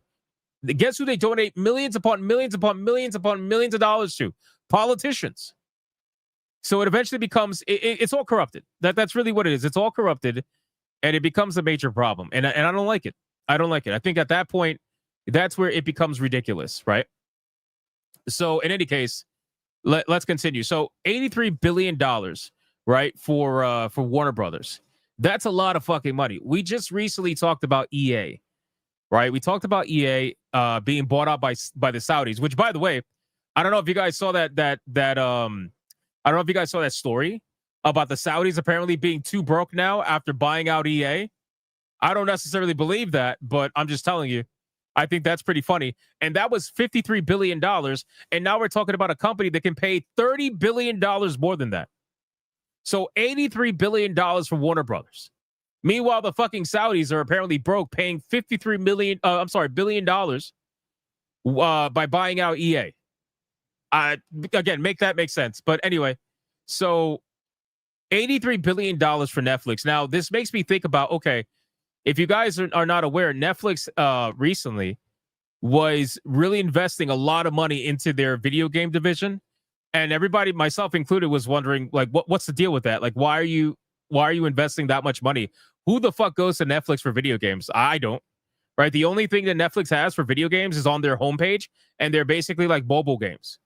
So who is going to them for video games? Why are they investing so much money? Why are they hiring a director, a game director, for like $1 million a year? Like, what are you doing? What are you making that requires a game director to make $1 million a year? You know, they hired. Oh my God, I'm speaking wrong. They hired Carrie Patel from Avowed. Remember that? From Obsidian Entertainment. She left Obsidian to go work at Netflix. She's probably making $500,000-$600,000 a year in her position. And it's like, why are you paying all this money? What are you doing that warrants that? And now I kind of see why. And now I see why. Because it was in their plan all along to potentially buy out a bunch of studios that were making AAA games. And now what did they do? They bought out a company that has multiple subsidiaries, multiple studios under their wing, and some of the biggest franchises out there, some of the most recognizable names. If this deal goes through, they will officially own $1 billion franchise like the Harry Potter games, the Hogwarts Legacy games. They will officially own Hogwarts Legacy if this goes through. Can you imagine Netflix having Hogwarts Legacy? Oh my God. I don't even want to think about it. They will also own the Arkham series. They like all this shit. They will own all of it. Right? They will own an ungodly amount of stuff. It's not even funny. I had a list. I don't think I saved it like an idiot. I'll bring it up tomorrow on SNH. But I had a list of everything that they would own if this deal were to go through. And it is not even funny, bro. You're talking like Netflix is gonna own DC. You understand? Like Netflix will own they already own so many things. Bro, Netflix has a deal with the fucking WWE. Think about it. It's unbelievable. Unbelievable. So these companies, right, like Netflix, Amazon, Google, it gets to the point where it's like, bro, what are we doing? What the fuck are we doing? Why are these companies getting so big to the point where they dwarf most government agencies? Why? And it's because the people that are in charge, that are supposedly stopping this, they do not stop it. They get paid off. And this is all in my opinion. Again, I can't prove it. But they get paid off and they let this shit go through. And the one major sign of that was the merger with Microsoft and Activision Blizzard. That merger should have never happened. It should have never, ever happened. That was the dumbest fucking merger that was ever allowed to go through. Astronomical merger. You thought monopolies were illegal? Well, see, here's the thing. They'll use the loophole that it's not a monopoly because there's other competition out there. But the truth is that the other competition doesn't stand anywhere. It's like not even close. It's not even close. You know? So I don't know. Like I said, man, we're gonna talk about this tomorrow. So I'm not gonna harp on this too much. But I think that if this deal goes through in any capacity and Netflix does not have to give something up major in return, I don't know, man. I just think it's insane. I think at this point we are now. I mean, they were already there. Truthfully, they were already there. But this is just next level. This is next level fucking madness, in my opinion, because this is way too many things under the control of one singular company. Way too many things. And they'll say, oh, but we, these are subsidiaries that own this and own that and own that. It doesn't matter, bro. You're all under Netflix. So I don't know. Anyway, that's my thoughts on that. I'll say this, it's gonna get really interesting. It's gonna get really interesting from here on out. It's gonna get really interesting. Inferno Hell Knight says, when WWE merged with WCW, is that considered a monopoly? A lot of people did at the time consider it to be a monopoly. It did. Even though there was a lot of independent wrestling scenes, it was considered to be a monopoly by a lot of people at the time. But it still went through anyway, because you got to understand, too, the size of the WWE at the time was nowhere near the size that it is now. Even Like, it's not even close. It's not even close. You know? Like, we're talking about numbers that are just incomprehensible by 99.9% of the people on this planet. Can you think about what $83 billion is? Like, can you think about that? Because I can't. $83 billion? I can't even think about what $83 million is, let alone $83 billion with a fucking B. You're talking about an almost $100 billion acquisition. Like, how do you even... I don't want to be the accountant that has to go through that. Or the 100 accountants. They probably have, like, multiple accountants working on that. You know?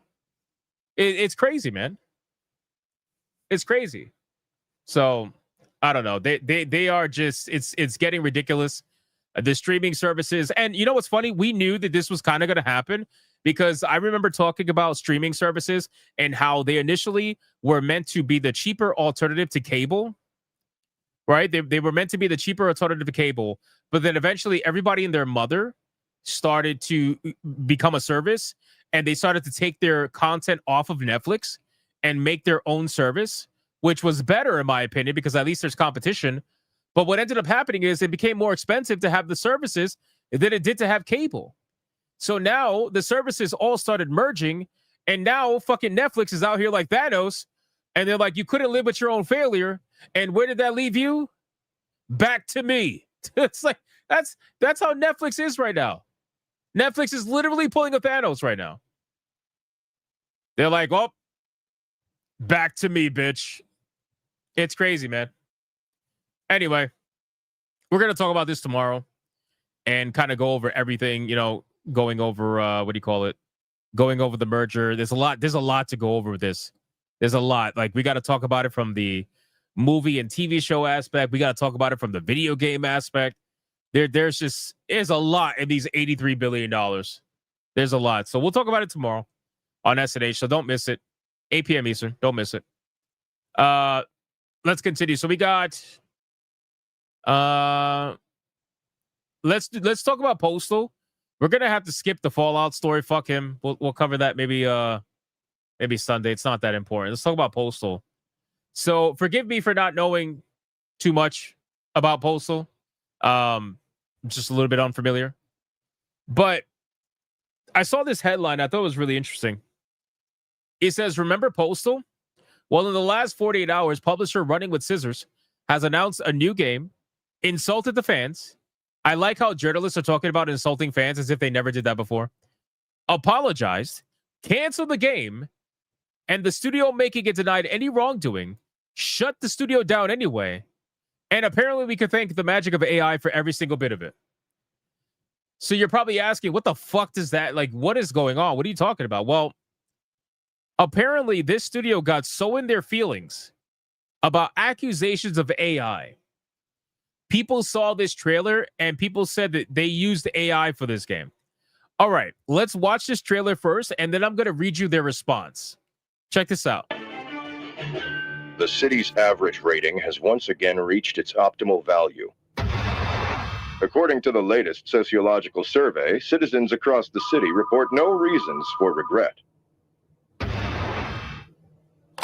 Happiness index increased by 2. Yeah. Good evening, sir. I'm calling about your complaint regarding the recent drop in your social rating.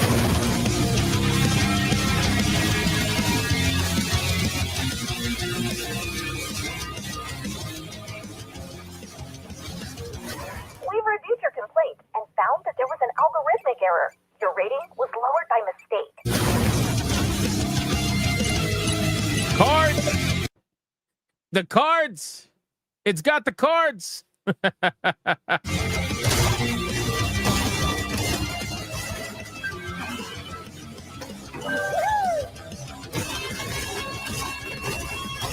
make sure this never happens to you or your friends again. If there's anything else I can do for you, you know where to find me. Have a wonderful day. Shit. What the hell was that all about? Well, I guess I'll find out soon enough.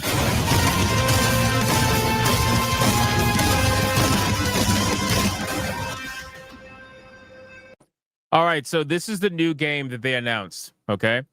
It's called Postal Bullet Paradise. This was the reveal trailer. This was the announcement trailer.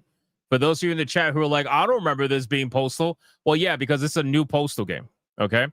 So with all that being said, the trailer got removed from their official channel, but obviously it remains available elsewhere. Okay.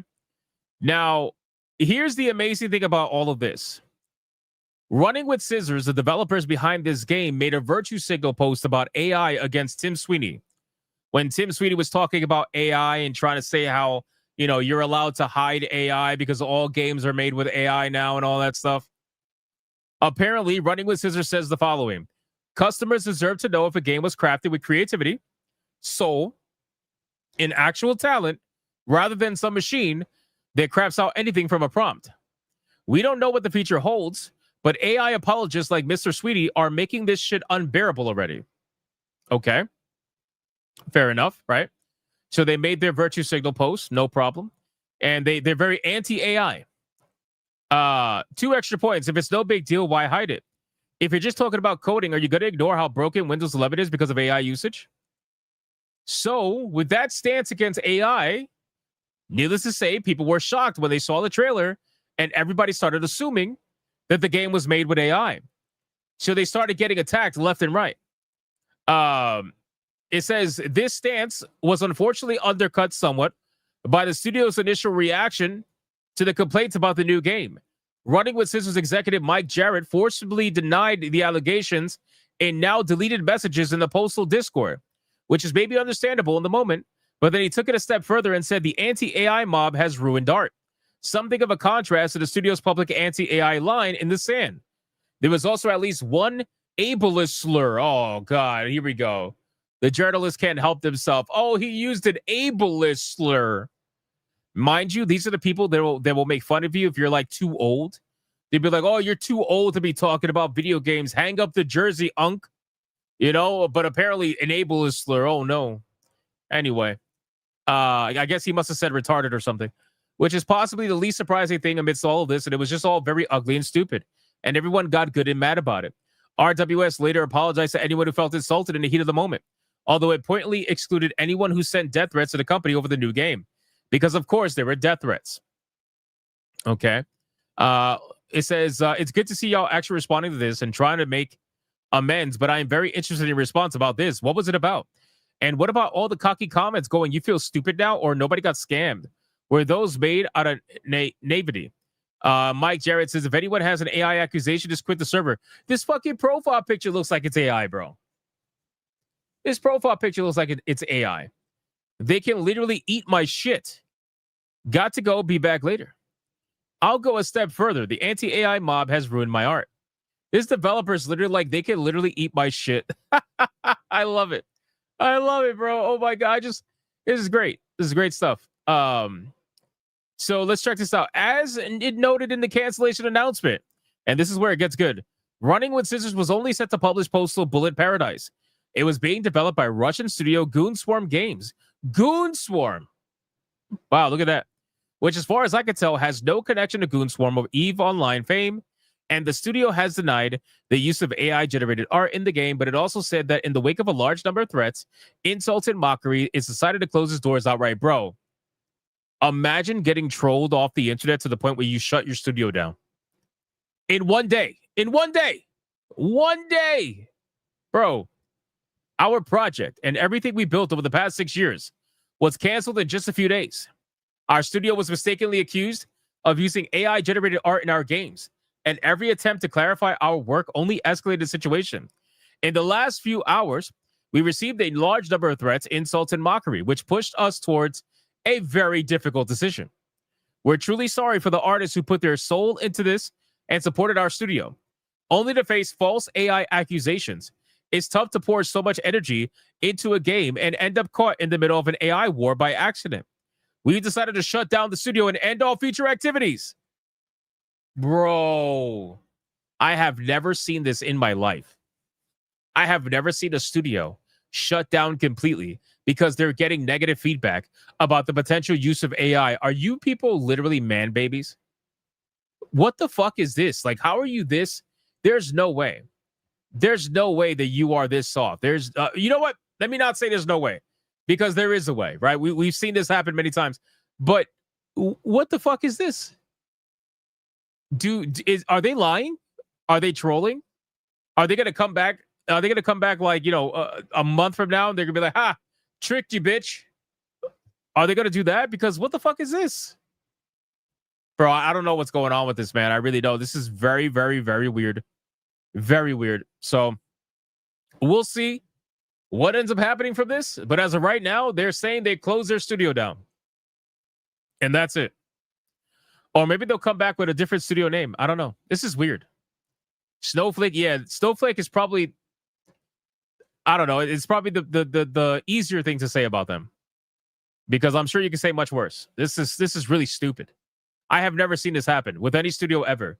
And there's plenty of studios that have gotten backlash, all that kind of stuff. Indie, AA, AAA.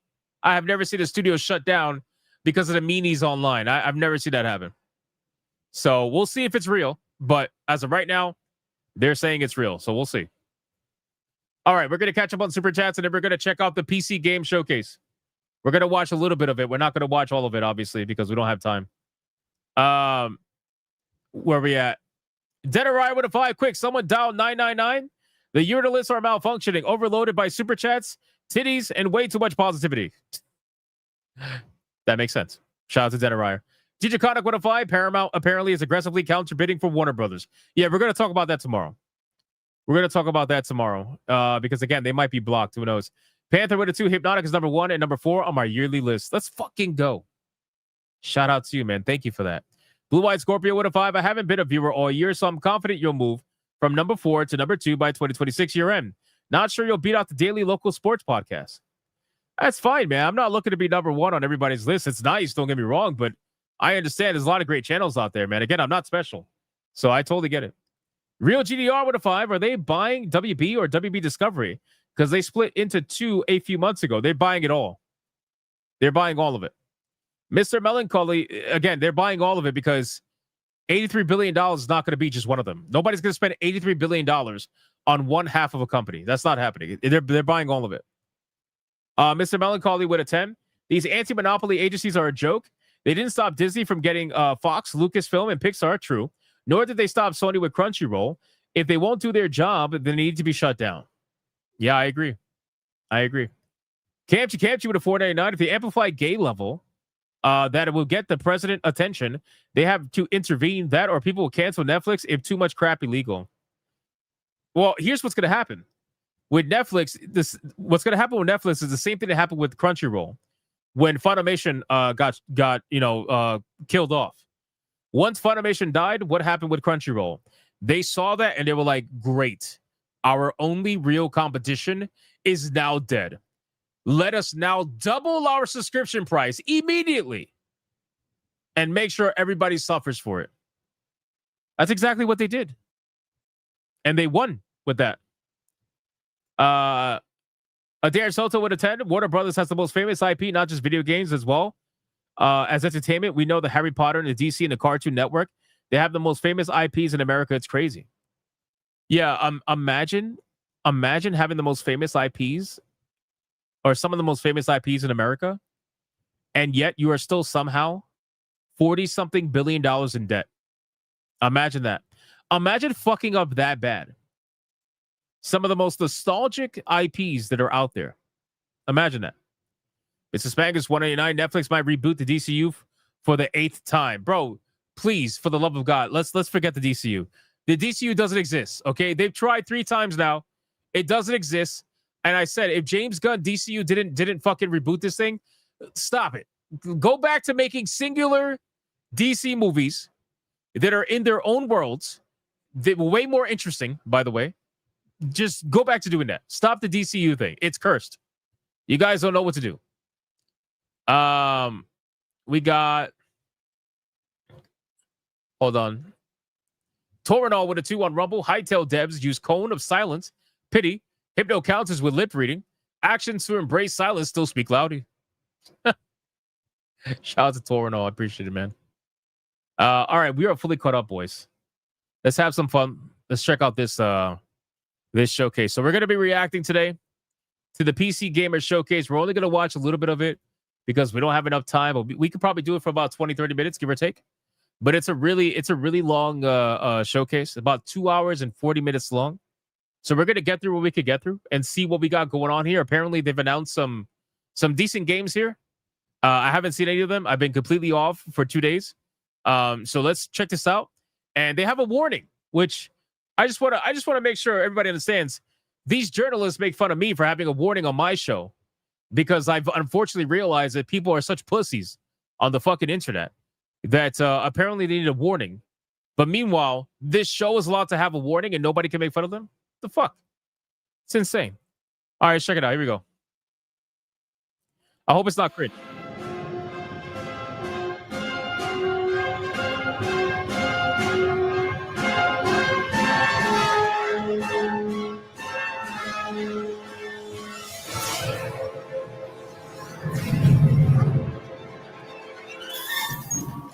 Computer, damage rewards. No damage.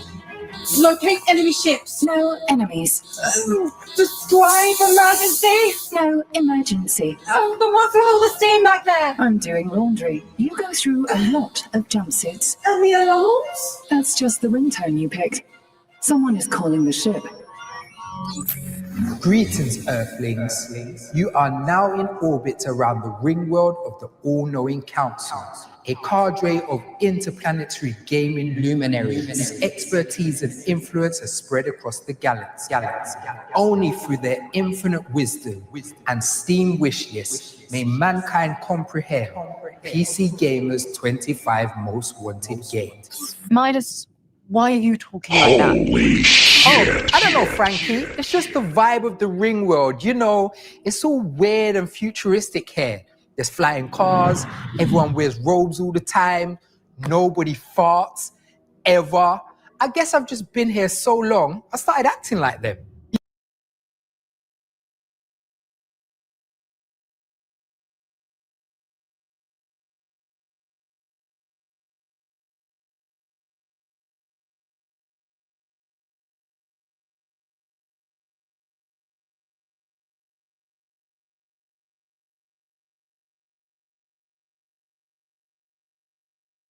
You got there 30 minutes ago for the pre-show. I'm a fast learner. Anyway, I'm going to begin transferring the count.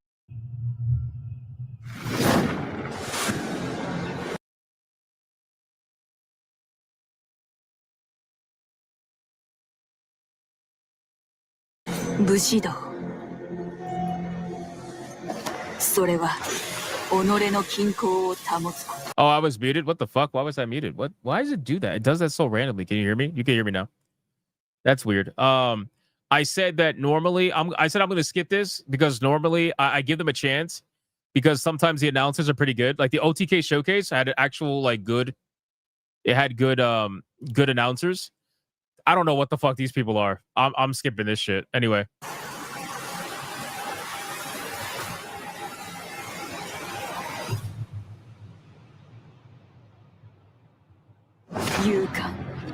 The hell is this? Bravery, courtesy, honor, loyalty, mercy, and justice. 私を打ち砕こうとした石は決意の刃を研ぎ澄ませたに過ぎない。因縁の大事が叶う時、この空が赤く染まろう。無残なに叫んで Nice music. 残れた膝を抱えてる。それでもそんな顔は大したくないから行かなきゃやらなきゃしわくちゃんの顔のままで生きるよ。あなたがいないこんな世界を愛せるように。 Bro, they gotta work on the combat. That shit looks so fucking stiff. It looks, bro. I'm sorry. Like, it looks stiff as fuck. Holy shit. That kick, when she kicked the guy and went flying into space and shit, bro. Her legs were so stiff. Come on. What the fuck is that?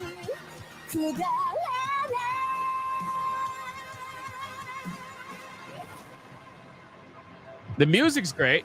幾度打たれようとも私は揺るがない Coconut. The music's great. The protagonist looks pretty decent. But holy fuck, that combat is stiff.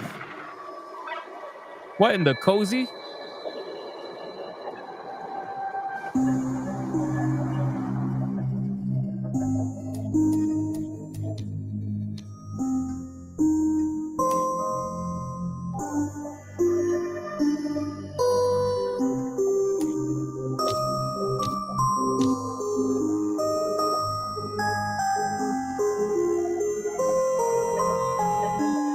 Bro, these kind of games, I feel like they have to be so addicting, because I be seeing people playing like what is it, Satisfactory, Factorio, all that shit, and have like hundreds of hours in this shit.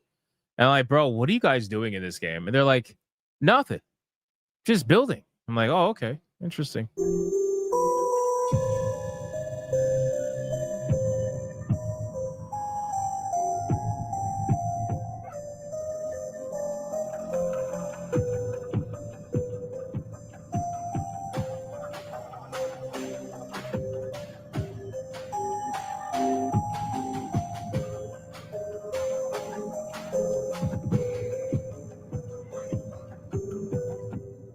Substructure coming soon.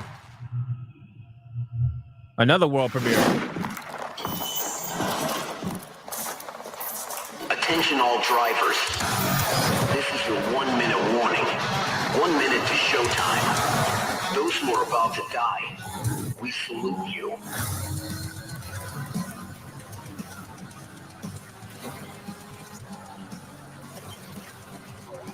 Oh shit.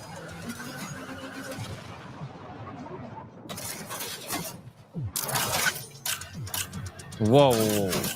What the fuck?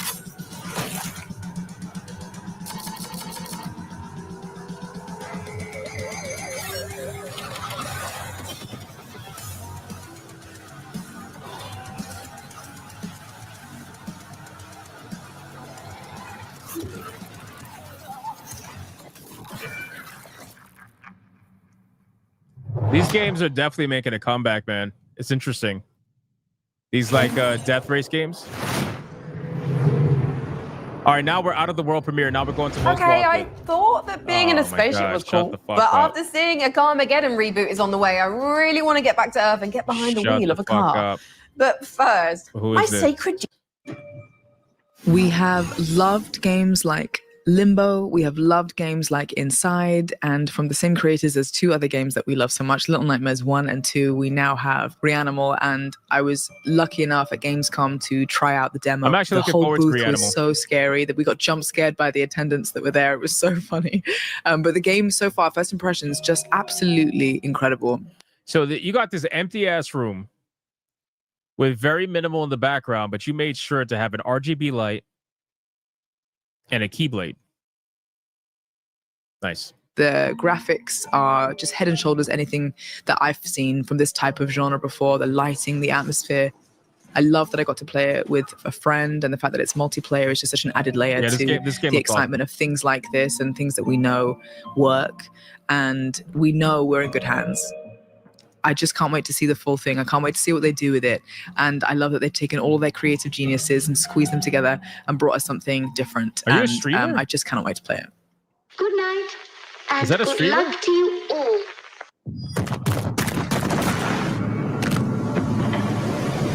February 13th. Yeah, I'm interested in that. Definitely interested in that.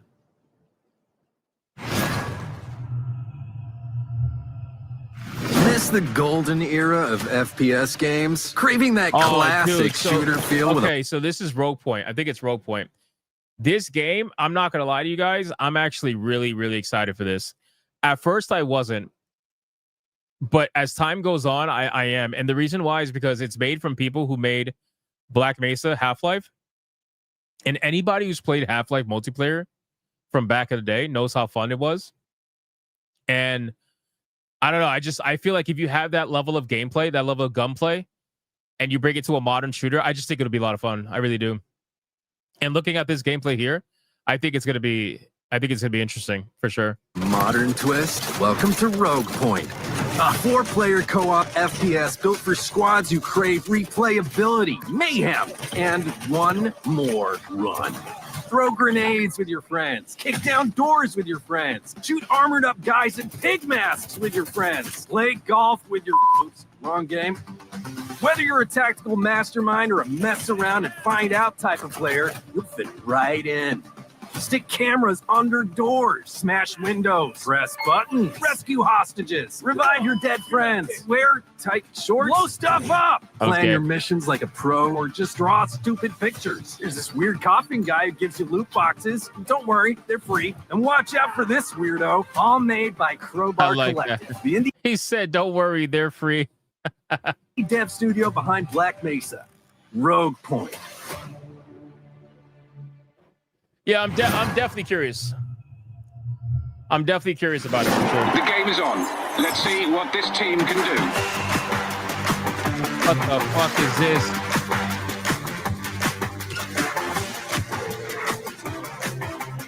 Oh my god, it's just like a fantasy football game. That's the kickoff. Knocking it about, looking for space. They're trying to find the rhythm as they build up. It's a card battle sports Lovely game? ball on there. He's outpaced it. Yes, he's there!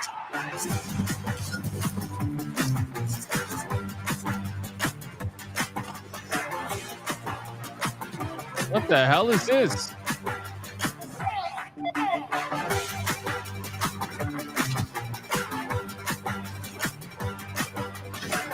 It's all too easy now. They're putting on a show. This is some super football. Can they take it all the way?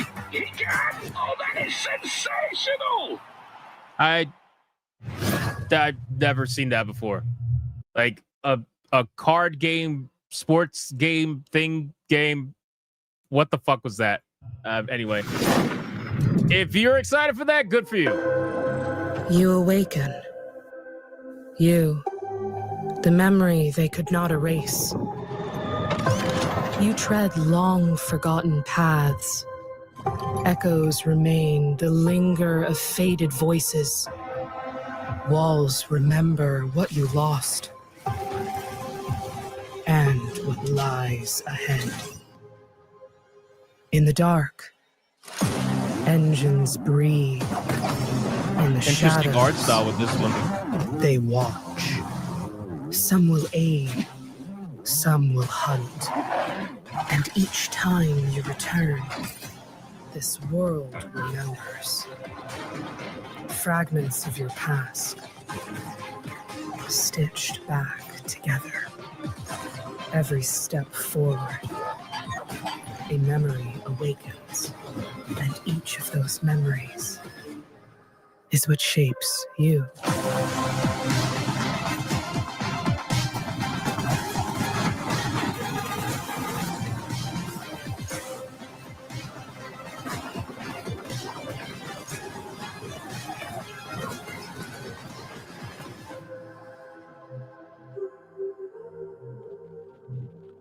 Yeah, no, this one looked all right. Mio, Memories in Orbit. Looked fast space. The art style was really cool. Music was good. I'm gonna have to wishlist that one. Dinosaurs.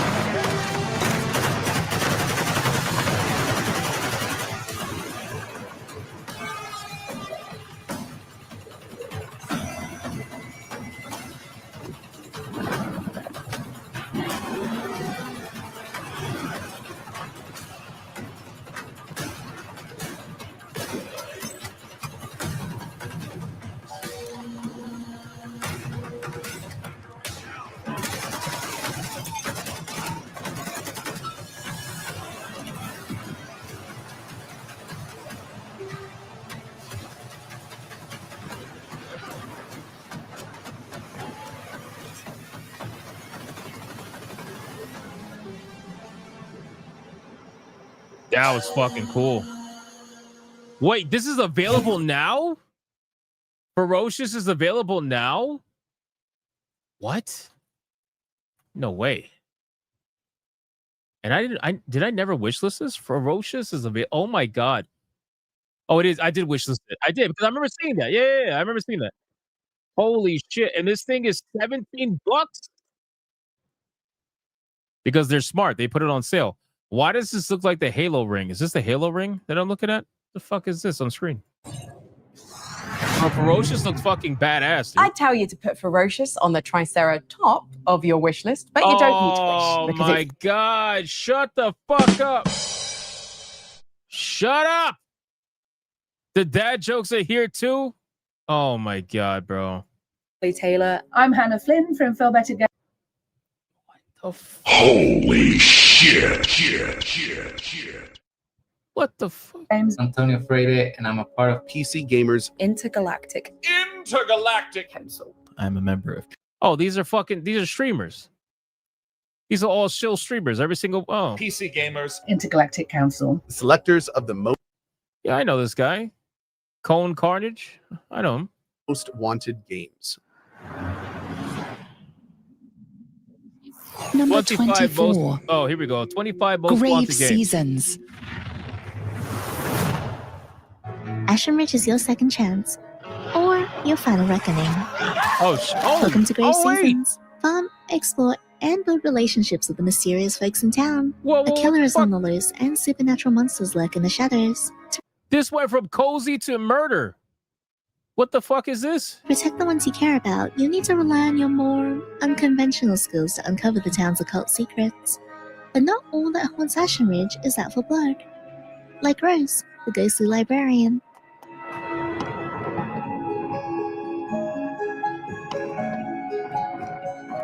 Is cozy murder a thing now?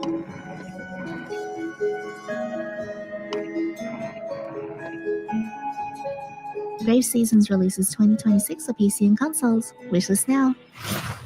Bro, how did we go? Like, what the fuck? What is wrong with women? Because we know this is marketed towards women. We know that, right? Like, everybody knows that. So, like, what is with women and wanting to be murdered? Like, what is that? It's either you want to be murdered, like, that gets you off, or you want to be, like, destroyed by raging animals that are human-like. Like, what the fuck is going on here? What is happening? What in the cozy shit is this?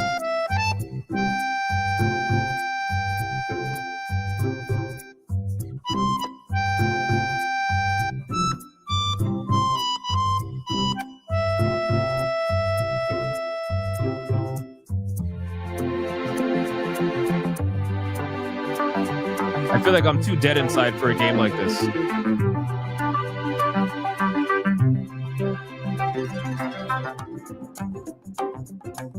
This is very cozy.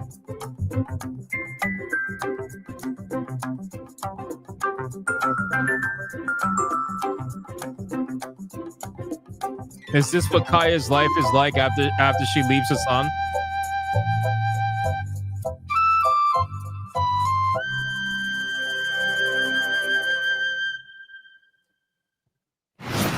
What the fuck was that, bro?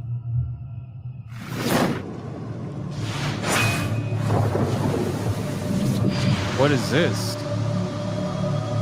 And so, I awaken again. Go forth, memories of my blood. Retrieve what is ours. Fear not the hollow moon. What? For the sanguis grants you strength.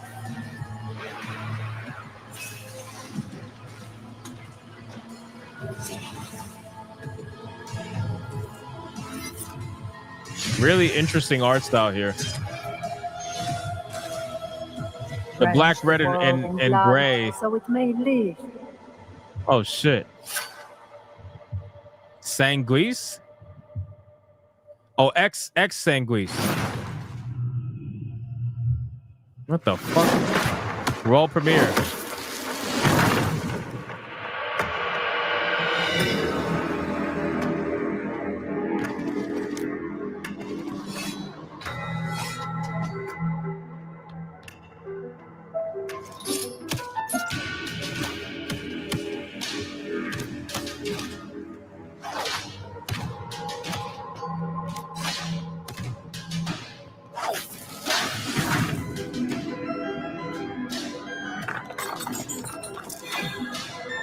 Don't tell me they got cards too. Oh, they got cards. I knew it.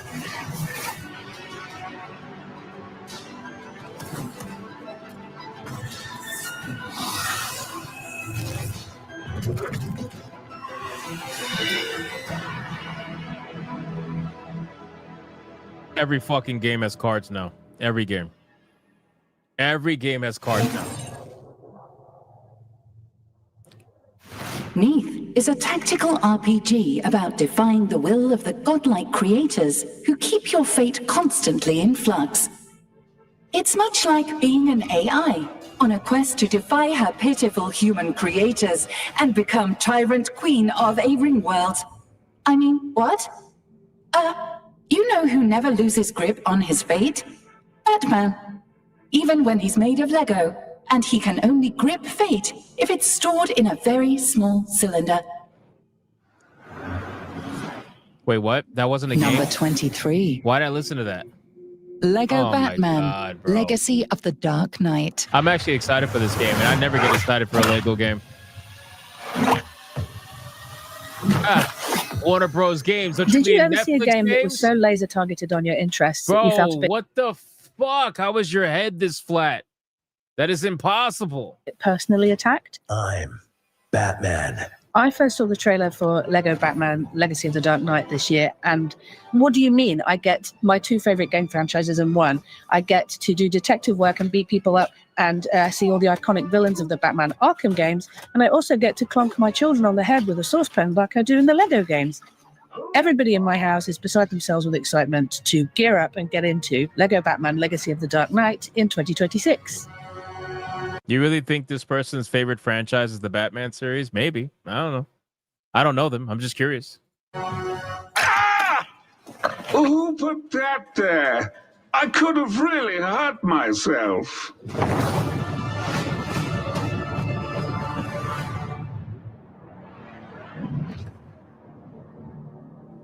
Yeah, no, this game I'm legitimately interested in.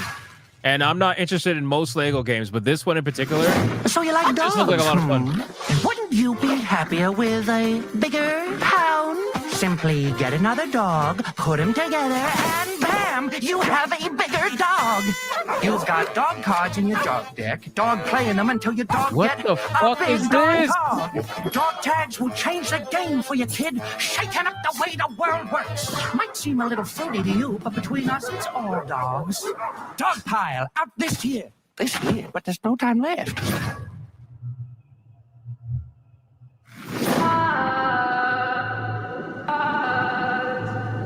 Hey, This you up? showcase is all over the place. Time to go.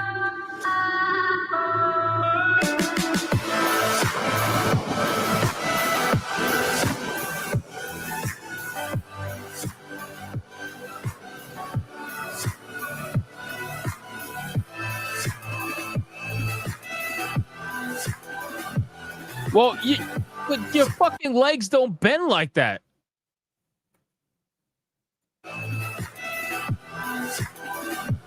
Bro, go back.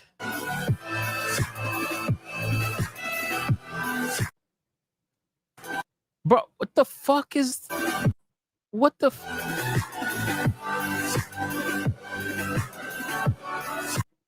Legs are shaking. Why are you climbing a mountain if you're so physically unfit that your legs are shaking? What the fuck is this?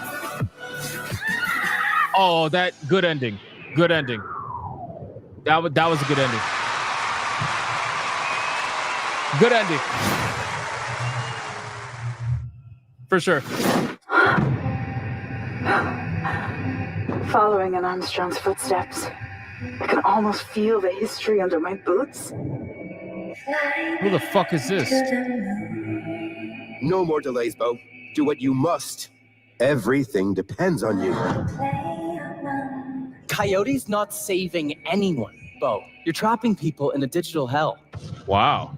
Guys. Scanning process is almost always fatal. So Coyote died. Guys, these facial animations are fucking insane, dude. They're insane. It's almost like Uncanny Valley insane. Holy shit. Good riddance. His legacy will die with him. On Jupiter, But for some reason, the gameplay graphics don't look that great. Like the gameplay graphics don't look that great, but the cutscenes look insane. You're racking up quite the body count. Mankind will forget who they were. Just do it. Never. Did you hear? Never. Mass murder is not the way. I don't know. Am I mistaking data for an afterlife? But if memory isn't worth saving, what is?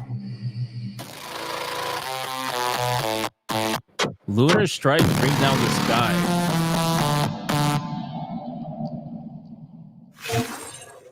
So that's it. We got a bunch Today's of Most Wanted showcase is proudly brought to you by our partners at Xbox Game Pass. He stands, frozen, a monument to human patience.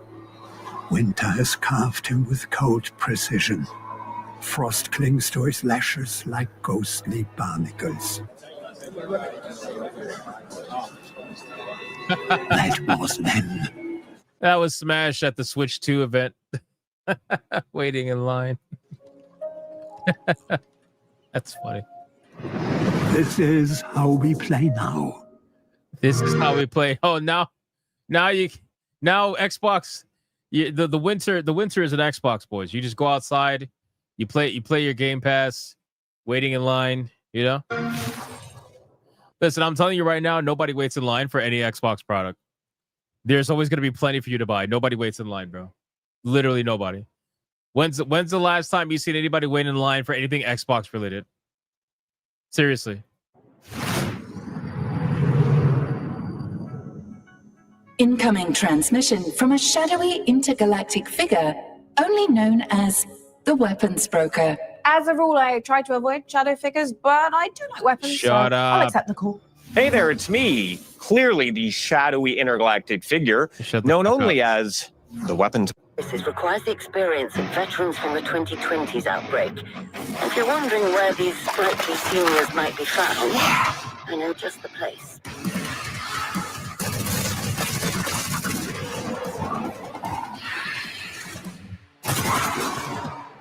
Thanks, buddy. Nightfall in the house.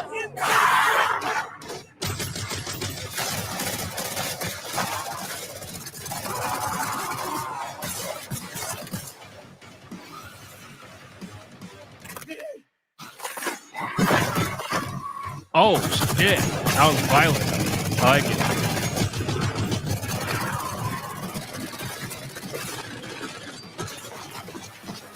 Dismemberment, I like this. Okay, dismemberment. Killing Floor 3, Operation Breakout. Nice. What that tongue do though? I'm just asking the question. That's Killing Floor 3 Season 2 Operation Breakout. And next on our most wanted list, a game with the best kind of travel. This is the most complex game I have ever worked on. Life here ain't for the soft-hearted. Between the character creation that really matters, this game I'm looking forward to. This is Clockwork. What's it called? Clockwork something. I know Cassie's looking forward to this one too. Trailer, you've seen how gritty and our dark humor really shines through. Chachi! I'll show you, Chachi! We're making it way more complicated for ourselves by taking visual reactivity to an entirely new level, letting players go to the past and then rewrite history through their choices in the game. And to think, we've only showed a tiny glimpse of the world, Clockwork Revolution, the mechanics, and the wild characters we're going to meet. Piss off! We love making these kinds of games. So if you haven't already, take a couple minutes and add Clockwork Revolution to your wish list. Already did. I absolutely love that people are as excited as we are, and I do assure you, it is coming in due time. You motherfucker! The fuck is you in due time? What the fuck is that? Seriously? In due time. You suck!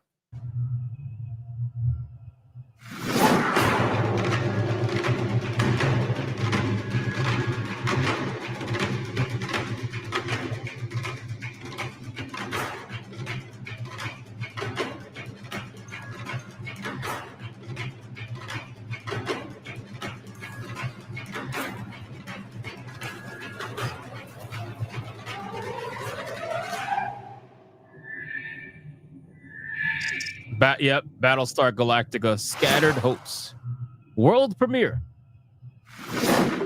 I'm Gregorius Kithriotis. I was the creative director on Sable, and I'm Realistic launching my new graphics. studio, Very Hytale. nice. We started Shedworks about a week after I graduated from Wait, studying how did we go architecture. from what we just saw We've to just this? basically been teaching ourselves on the job for a decade now. Sable was our first really big game. You know, it changed my life completely. So Hytale is sort of the next step with that, taking everything I've learned from studying architecture, from Shedworks, from Sable. I know it wasn't in game. That's the joke. Applying that to new creative explorations, projects that are really personal, but carry on with that lineage of world building, of storytelling, and games that really engage people on an emotional level. Outsloth have provided us funding for our next project.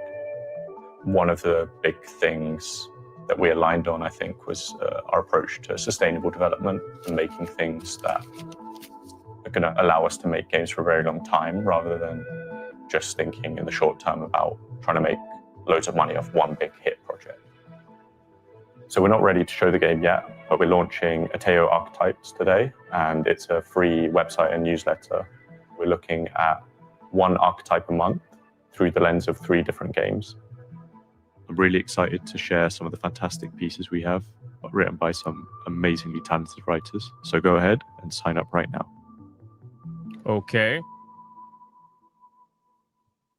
Thanks for the world premiere, I guess. We can't wait to see what Hytale Studio is cooking up for us. Now, on to the next game on our most...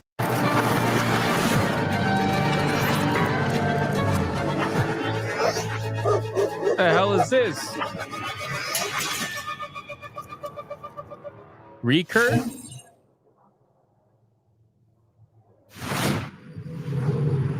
You know, I wasn't always a spaceship commander, jetting around the galaxy to fight evil, do good, and heroically present video game showcases. I got my start as the operator of an enormous planetary defense cannon until they kicked me out because I couldn't pronounce my job title. Here's hoping you don't have that. Okay. Number 20. PVKK.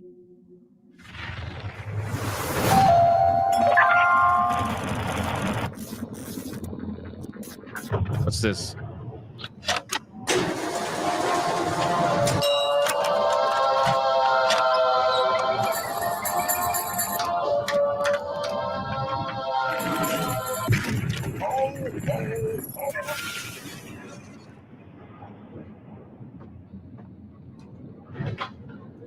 That's it?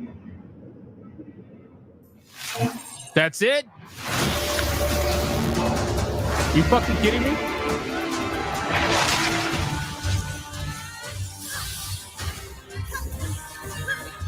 What in the Temu World of Warcraft is this? Some cook's taking the cuff.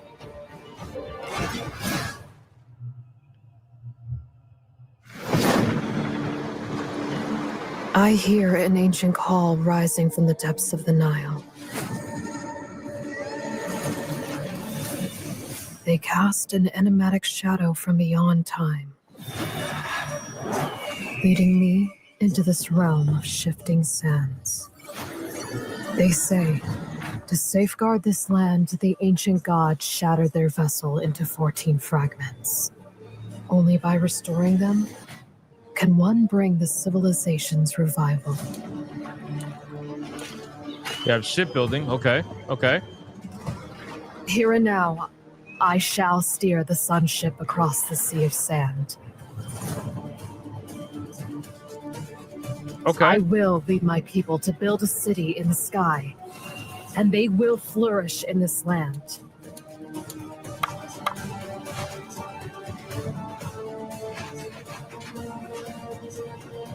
They say this time, I will be at the helm. That the miracles of the shifting sands shall be forged by my hands.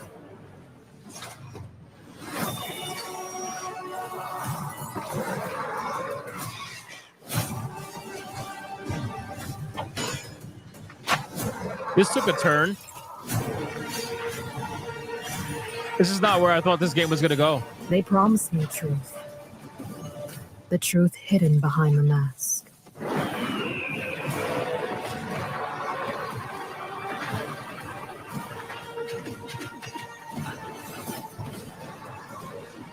Yet, I grow less certain now. Who is truly behind the mask? Is it they? Or I? Oh, she said, is it they?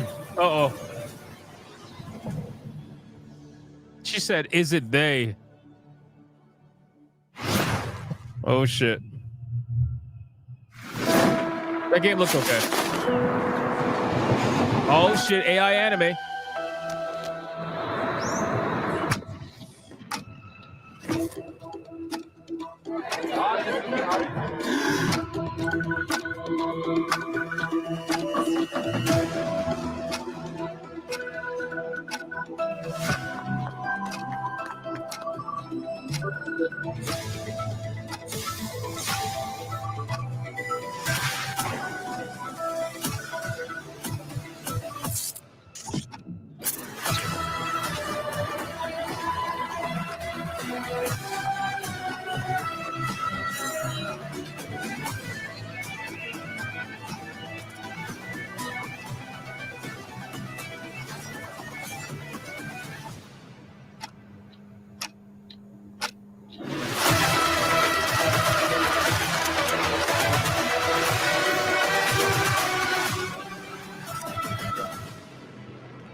I think this game is going to be totally dependent on the story.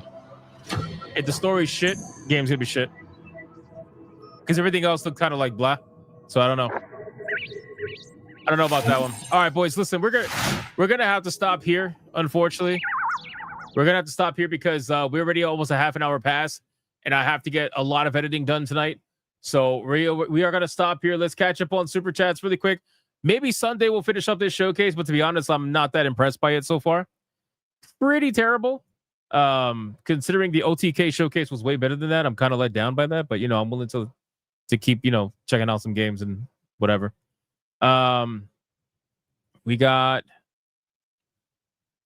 Shizuka Marikawa with a 5 with Netflix soon to own WB IPs. Get ready for a Hermione spinoff series, Granger Things. Granger Things is crazy. Why does Drake love Christmas? He's a great rapper and with kids. Holy shit. That's insane. Stunning and brave Solomons for 6 months. Running with scissors about to become running with man babies. Truth. Angels of Destiny with a 4.99. Definitely not now. But back in college, I attended midnight releases for Gears of War 3, Judgment, and Halo 3. Those were the days. They sure were. Again, I'm talking about like recently, within the last like 5 some odd years. Nobody's waiting in line for anything Xbox related. It's just the truth. Let me check Rumble. Check Rumble. Where we at, Rumble? All right, Rumble, we're caught up to. All right, boys, listen. If you are not going to hang out with us for the Waifu Battle, a couple of things. Number one, if you didn't watch my video from today at 11, please go watch the video. It's doing fairly decently right now. It needs a little bit more support. So if you haven't watched it, go watch it. And number two, join us tomorrow, 8 p.m. Eastern Standard Time for Saturday Night Hypnosis. It's going to be a good show. We're going to be talking about Netflix pretty in depth. So a lot of arguing, I'm sure, back and forth. Should be a lot of fun. And yeah, that's basically it, boys. Thank you guys so much for hanging out. Let's go over the gifted games really quick. I think we have some gifted games. Pretty sure. We got some legendary gifted games, most likely. Oh, shit. Bro. Elizabeth Lioness says Dino Time. Literally gifted Ferocious. Shit. Holy shit. Ferocious. That's crazy. Oh, my God, bro. That was quick. You guys are ridiculous, bro. I can't even like. Oh, my God, man. Dude, shout out to Elizabeth Linus. Thank you so much for the for gifting Ferocious. I will definitely be playing that. Without a doubt. Without a doubt. Oh, Mr. Rouge. Mr. Rouge. Holy shit. Oh no, Mr. Rouge. Bro, the Bigot Army all thinks the same legendary way. Mr. Rouge gifted Ferocious as well. Oh shit, shout out to Mr. Rouge, man. I'm sorry, brother. I'm so sorry. Oh fuck. I always accept the first one that I see, man, but thank you for the gift. Already have. You are a legend, my man. Shout out to you, bro. Holy shit. Mr. Rouge, what the fuck, bro? Holy shit. Oh my god, Mr. Rouge. Gifted Reanimal Digital Deluxe Edition, bro. Okay, well, I guess that makes up for me having to deny the other one. Shout out Mr. Rouge, man. He says enjoy. Holy shit. Spam the Mr. Rouge emojis in the chat right now. I'm excited for this one. Reanimal is going to be a good time, I think. Dude, thank you so much, Mr. Rouge. That's insane, bro. Thank you so much. Legendary. It's crazy shit, man. All right, let's get into the waifu battle, ladies and gentlemen. Let's have a good time. It's Battle of Champions Friday, and I brought back a legendary waifu. Considering we've been gone for 2 days, we got to make up for it, man. We just have to. It is what it is. All right, let's go.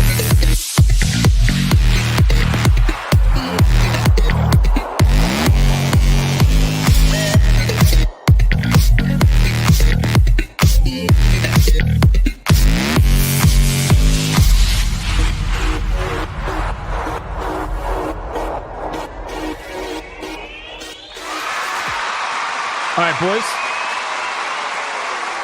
Waifu Battle is here.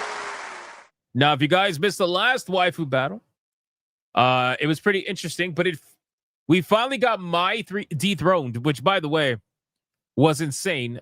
Nobody expected it, but unfortunately, the Mai fans got a little bit too comfortable, and we got a brand new champion because of it.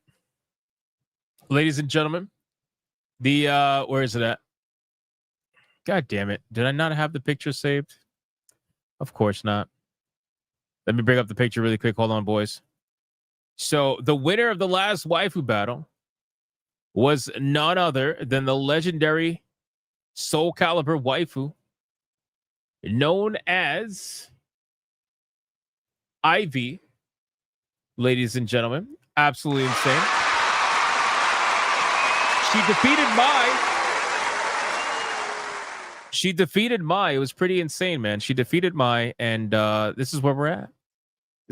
So let's go over the rules, and then we're going to bring out another waifu that's going to challenge the Dami Mami. Rule number 1, all super chats during the waifu battle canon will count towards a particular waifu, but the only way that it's going to count is if you put the name of the waifu in the super chat first. You got to put the name first. If you do not put the name of the waifu in the super chat first, then it will not count. It doesn't matter how big they are. If you super chat after the fact and you put the name of the waifu that you forgot to put the first time first, then I will make it count. Rule number 2, you can vote for any waifu regardless of who's on the screen. It doesn't matter. You can vote for the champion who is Ivy, or you can vote for the challenger who you're about to find out. It does not matter who's on screen at the time. Last but not least, after the second waifu comes off screen, I'm going to do a 30-second countdown. After that 30-second countdown, no more super chats are going to count. It doesn't matter how big they are. The last super chat that shows up on my screen is going to be the one that counts. So please, if you're going to vote, vote early and vote hard, ladies and gentlemen. Do we understand the rules?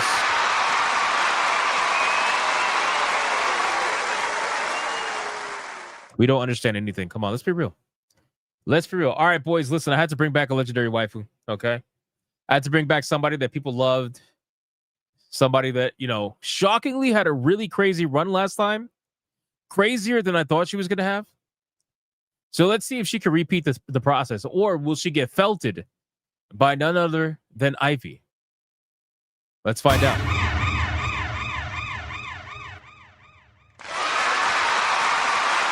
All right, boys. Today's challenger that's going to go up against Ivy is going to be none other than the one and the only legendary waifu. The name also sounds very familiar. You have Ivy, and then you have Nami. Ladies and gentlemen, from One Piece, let's start the clock and let's see who's going to win. Is it going to be Ivy? Or is it going to be Nami? Let's find out. Leave your votes in the chat. The One Piece Nami waifu is back. She's back, boys. She's back. She's back. And honestly, I really like this picture. The artist did a good job. Did a really good job. The names are on the bottom. Let's find out. Secret Final Boss says it's KO Nami. I see what you did there. I see what you did there. Very clever. Very, very clever. How genius of you, sir. How genius of you.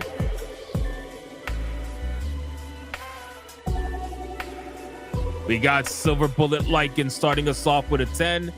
Says Nami, and that show sucks. I like that. I like that. Thank you so much, man. I appreciate that. Starting us off. And then over on Rumble, we got two bangers. Crash Collins with a 5 for Nami. And Torinol with a 5 for Nami, matching the energy over there on Rumble. Rumble seems to be all for Nami right now. Mr. Melancholy with a 2 saying Nami. Shout out to Mr. Melancholy. Thank you so much, man. I appreciate that. I appreciate that.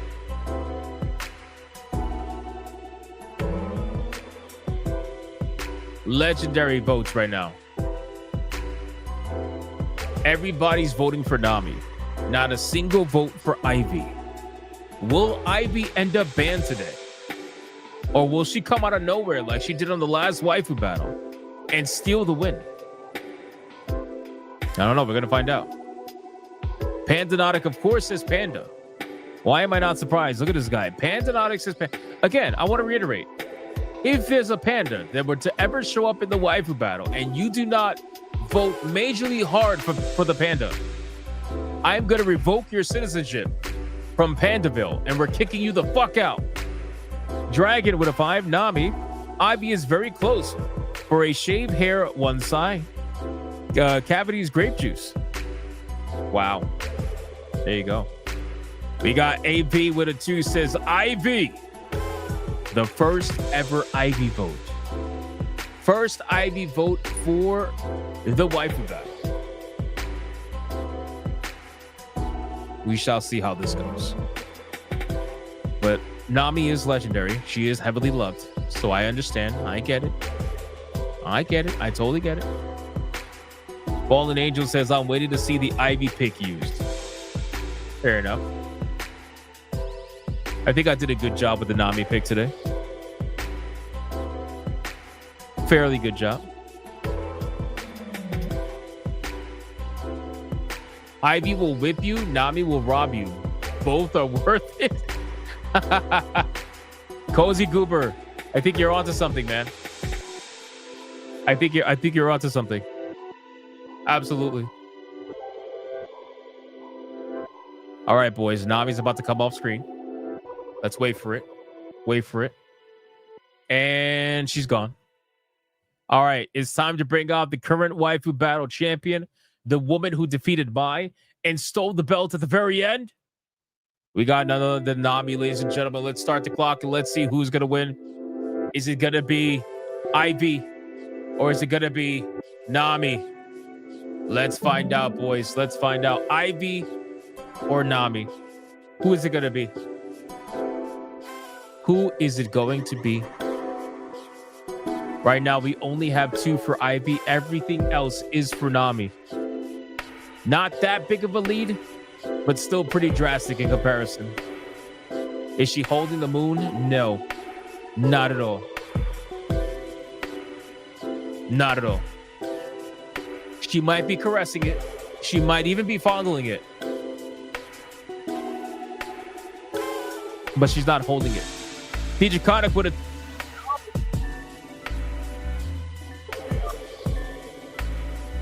This is not good. This is not good. Ivy may potentially get banned today. She may get banned today. Dragon with a 5. Nami, sorry, I meant Cervantes' Grape Child. Damn, bro. That's crazy. Silver Bullet Lycan with a 5. Nami, as the resident sub, I always thought Ivy was kind of ugly. So my vote goes towards the orange-haired babe. Fair enough. I understand that. Creepier says no waifu will ever get banned. Why don't you tell that to Jinx? Go ahead. See if she could even respond. I'll let you in on the clue. She can't because she's banned. Permanently. Never to be seen again. Fallen Angel with an 8 says Ivy. That's a good pick. Guess my picks weren't SFW enough. This should help. Ivy, P.S. Elizabeth Warren is against the Netflix WB purchase. It's not that your picture wasn't SFW enough. It's just that this is the one I picked. That's it. I pick your picture sometimes. I also have to pick other people's pictures too. Thank you for the 8. That means Ivy is saved.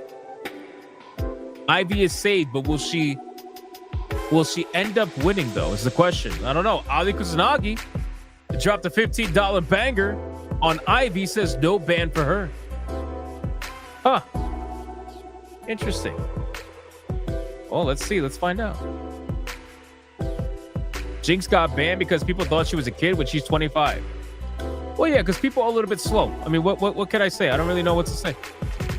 I kept trying to tell people. They didn't want to listen. Chai T with a 5. Ivy was always my main in Soul Calibur 2. Respect. She's a very annoying character to fight against.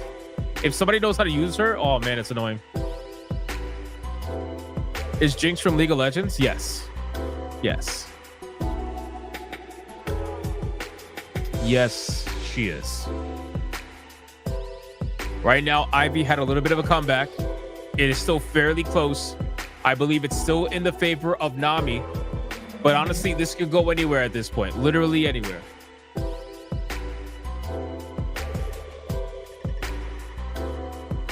Galen says, I used to use Ivy a lot for weapons. Sure. For weapons, guys. For weapons. For weapons. He totally uses Ivy for the weapons, guys. Believe him. All right, Ivy's coming off screen. Now it's time for the final countdown. Who is going to win? This is very close. 5, 4, 3, 2, 1, go.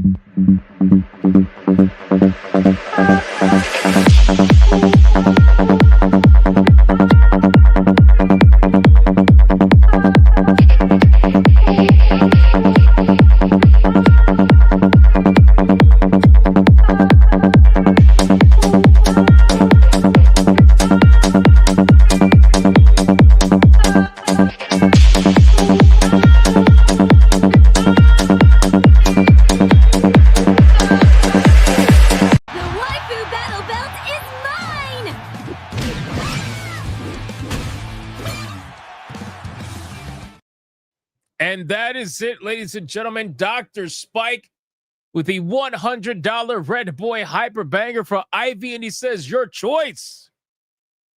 And then we had Crash Collins with a 10 over on Rumble for Nami, sneaking it in there.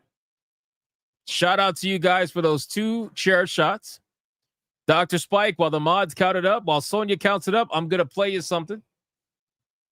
What hasn't been played in a while? Let's see. I got you. All right, boys, we have another Red Boy Hyper Banger. Let's bring the ladies in.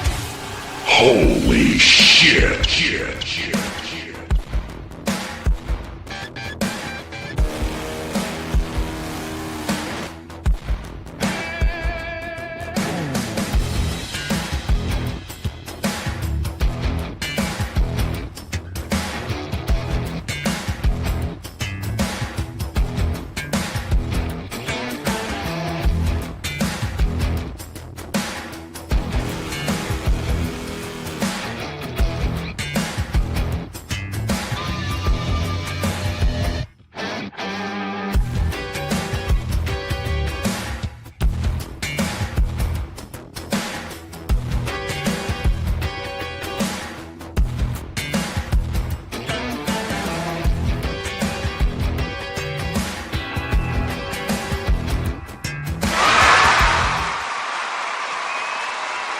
I feel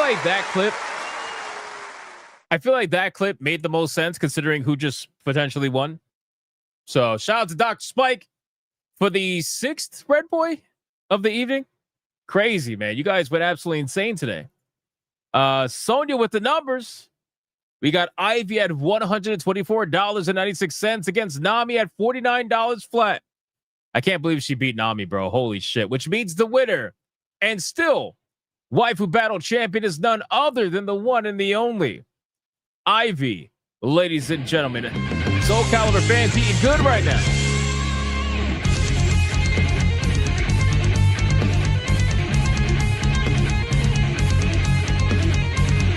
Don't thank me.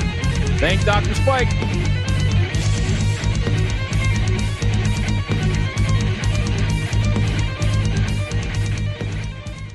Let's do it one more time, ladies and gentlemen. One more time. Let's go. Let's go.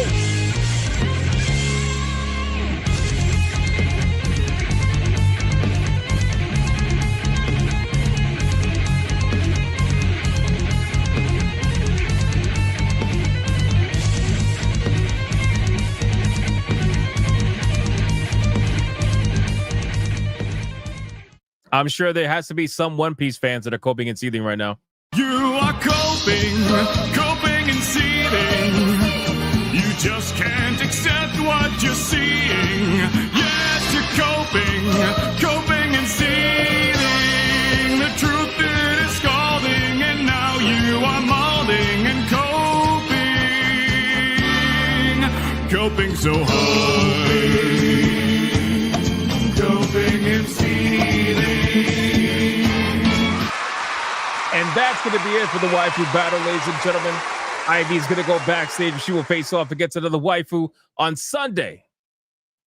Hypnocast, 9 p.m. Eastern. Do not miss it. Do not miss it.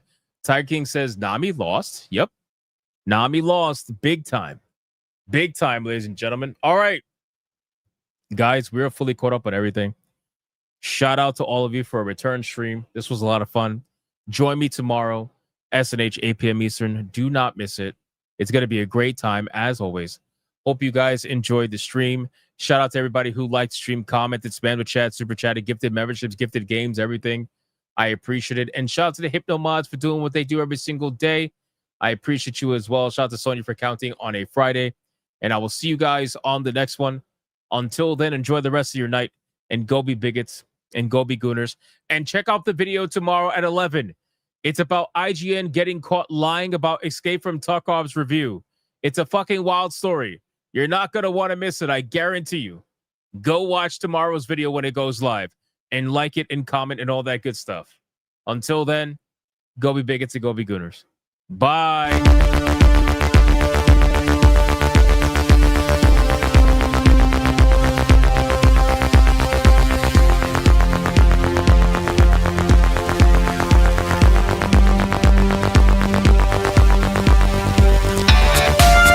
Not gay. I have relationships with women and sex with men. And I got news for you. That means you gay.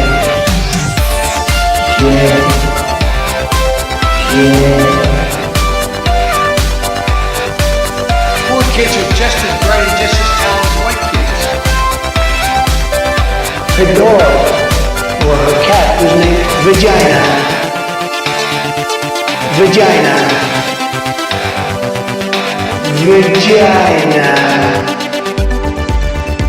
Put a ticket in, make her gay.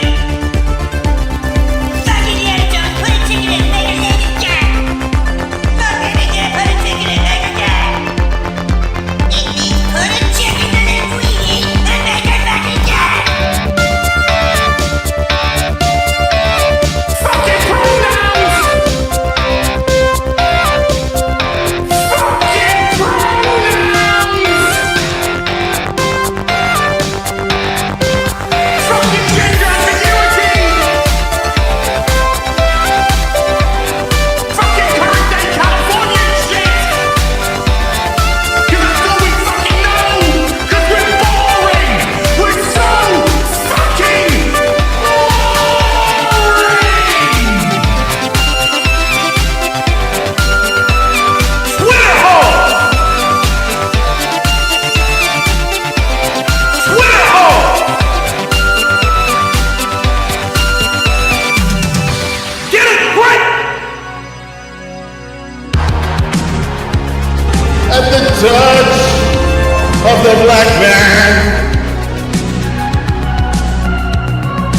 I bring life.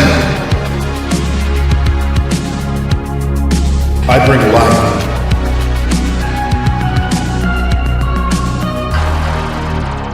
I bring life.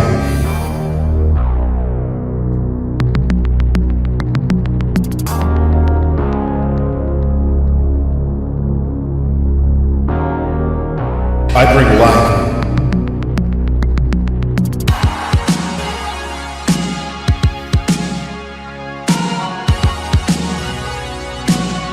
I bring life.